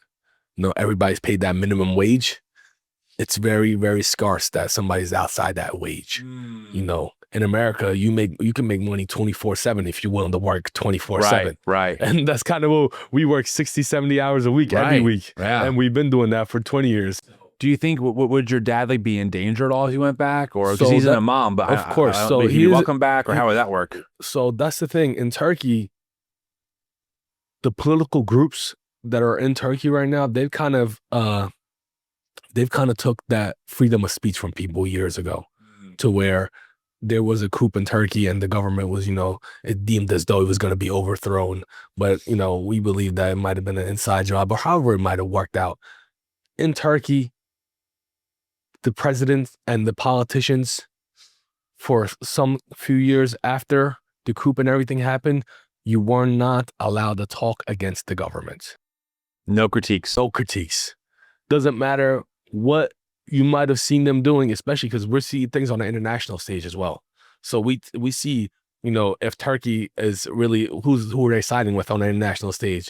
You know, they speak up for Palestinians, but then, you know, they go and do business with Israel behind people's back. Right. You know, so he says one thing to the people, and then you have to. So my dad is very outspoken about that, because my dad is the kind of man, he says, there were prophets on this earth sent by God, and their mission was to speak the truth. And because they spoke the truth, they were prosecuted for it. They spent years of their lives in prisons for it. He's like, who am I as a man to shut my eye to injustice happening in front of me? Right. So in his lectures, he would be very critical of them, and to a point where, you know, he could very well be in danger, because even my dad's uncle, who was a mayor of our city for years back in the 80s, he was affiliated with the group that the Turks held accountable for the coup.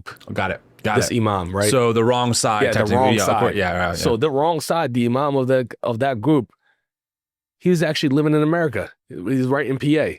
So, you know, anybody that's in America, they kind of categorize it like that anyway. Like, oh, he's probably at this guy's mosque. You know, he's probably with their group. Yeah, got it. So just because my uncle back in the 80s used that religious group, because they were that group that were held accountable for the coup, they were in line with the presidency. So they were all together back then. Everything was all cool. Right. Everything was good.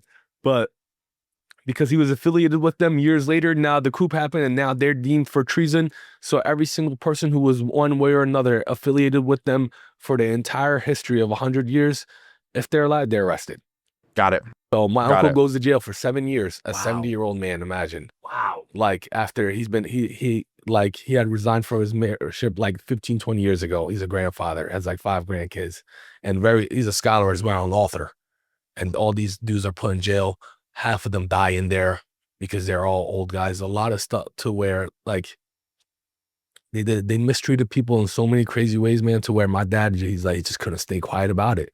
And he's like, I'm going to talk about it, man. In his lectures, he would go in. And because of that, even like his Imam friends in Turkey is like the religious group he was affiliated with in Turkey that he was with, being the Imam for our city. Right. They cut connections off of him because they're like, oh, you're speaking up against him. Wow. And my dad's like, but you guys don't see what we see. Right. And we try to tell them about it. They don't want to really listen to us. So if your dad went back, there could be a target on his back as well. Yeah, for sure. So there's a lot riding on this. There's a lot riding on this, especially, man, because Turkey's like, it's a lot of closed-minded people, man. Because imagine people grew up in the village, they only hear the president talking on the TV, and he says everything they want to hear. And I can imagine a world where that's the case. So yeah. imagine like, you see this system based on, Christian nationalism. So in Turkey, it's like Muslim nationalism. Yeah. So it's the same exact way, different aspect, where the government is telling people exactly what they want to hear, but then in the background, it's a completely different thing going on. Right, so right. It was my dad. He was always outspoken on that, and he didn't let nothing slide by. And because of that, he could easily be persecuted in Turkey as well. Wow. But we thought, being in America, that freedom of speech, freedom of religion, freedom to petition, right, that thing, like that was the first things we learned in America, was all the amendments, the 10 amendments. Yeah. So we're thinking like, yo, if this is, even though America might be so much different from us, we have the freedom to do all this. Right. Where we didn't in Turkey. Right. Where we have the freedom to talk up, even though, those freedoms, as you see, now students talking up about anything else, they could be a peaceful protest, but now they're getting persecuted for it. I know. So now that freedom, it looks like it's been taken away from the people, man. And, one by one, these rights could, very well be taken away from us. I think a lot of people are worried about that. And, especially, I think religious freedom is so key to what makes America great, because just like how I would never force you to, read the Bible how I read it, right? You would never force my wife to wear a hijab, Exactly. right? And it's like, that's what makes it beautiful, because you can still do that. We respect it. Of course. And we can learn, right? Of Like course. we can learn so much about how we see the world and the differences and similarities. And that's what makes it great. The problem is, of course, when you have in America, a certain group that wants to privilege their religious beliefs over everyone else and say, no, you have to believe this out too. It's like, what are we doing here? Like that isn't the way that I think a healthy society that's full of different viewpoints should function. And unfortunately, I think that we're kind of in the thick of, and we're just getting started with the Trump administration. We are. How can, besides tasting this amazing food and visiting your restaurant and supporting you guys with that, how can other folks, what do you want to see from your neighbors nationally who might be watching this? Like, how can they support not just you guys, but other folks in your situation who are like, look, we've been trying to do it the right way since day one. This is not our fault. We've built a business. We have a life here, and still we're facing a potential deportation. How would your neighbors best support you in that situation? Yeah, I mean, it really trickles back down to just seeing people as people. Yeah. To be honest, because like you mentioned, all of our religions, all of our beliefs could become some completely different, but because we're able to see eye to eye and just have that mutual respect and love for each other as a person first. Yeah. So we believe in our religion, man, that we're a believer of all religions, because we believe all the books that God has passed down onto man, and we live by that. And the fact that anybody who might have heard that message, we look at them as our fellow brothers and sisters to who we walk this world with, because we are just, at the end of the day, gonna die one day. Right. So we always held that in the back of our minds, to where that translates to how we treat people, that translates to other things we do, and it translates to us being like, selfless, kind of, not really holding anything in, just letting it all go, just having that free energy, that always just trying to do good and do right by people. Yeah. So what people could really do, man, is just look at people just front on as, this is this kind of man, because you could, whatever religion you might be, there's good and bad. Yep. If you're 100%. Good, you're always going to be good, man. And if you're bad, you have ill intentions. And it's really about all of our intentions. So we don't really categorize people based upon the religion, because we believe in Islam that religions were kind of made by man to diverse the people, to disconnect people in a way. Because the religions, how it all came through was, books sent down from prophets to man, we believe that it is all connected and it is all part of one big long message that is commanded by God. And once we shape that and we live by that, we just look at everybody else as just our fellow walkers of the earth kind of thing. We don't ever disconnect ourselves from the people. So we just like the people to really take that into consideration, to where at the end of the day, we're all just human, man. Yeah. And we all bleed the same blood, and we all feel the same emotions, regardless of what differences might be. So depending on if an immigrant or who's going to be persecuted in this time, it's really just about just having an open hand and an open heart to the people. Yeah.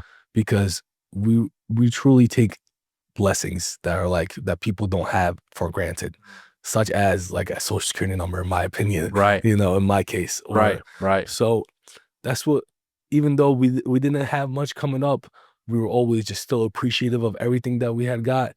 And because we always showed that appreciation to everybody around us, it's kind of why everybody kind of circled around us. Yeah. And kind of assumed for. So hopefully it doesn't go to worse, but like you said, man, we're only at the beginning of what's meant to come. And we don't know what's the future holds for a lot of immigrants going around. But it was kind of like that sign, first they came for the immigrants, and I didn't do much because I wasn't an immigrant. Right. But then they came for the healthcare and everything else. So if we don't stand up for what truly is right, one way or another, and you stay quiet like a sheep, it's going to go from bad to worse. No, yeah, I'm with you. Man. What I hear you saying is that we have to humanize the conversation. Everything, right? Man. Like immigrants are humans. Like these are humans we're talking about. Man. They're people. We carry lives. We feel everything. Yeah. So that's the thing. Like the media kind of tries to, they've taken, because they categorize everything so much to the point where, like you said, you see it somewhere happening somewhere else, and you just cannot connect yourself to it until you see it's 20 minutes down the road. Yep. And then now here we are together. Here we are.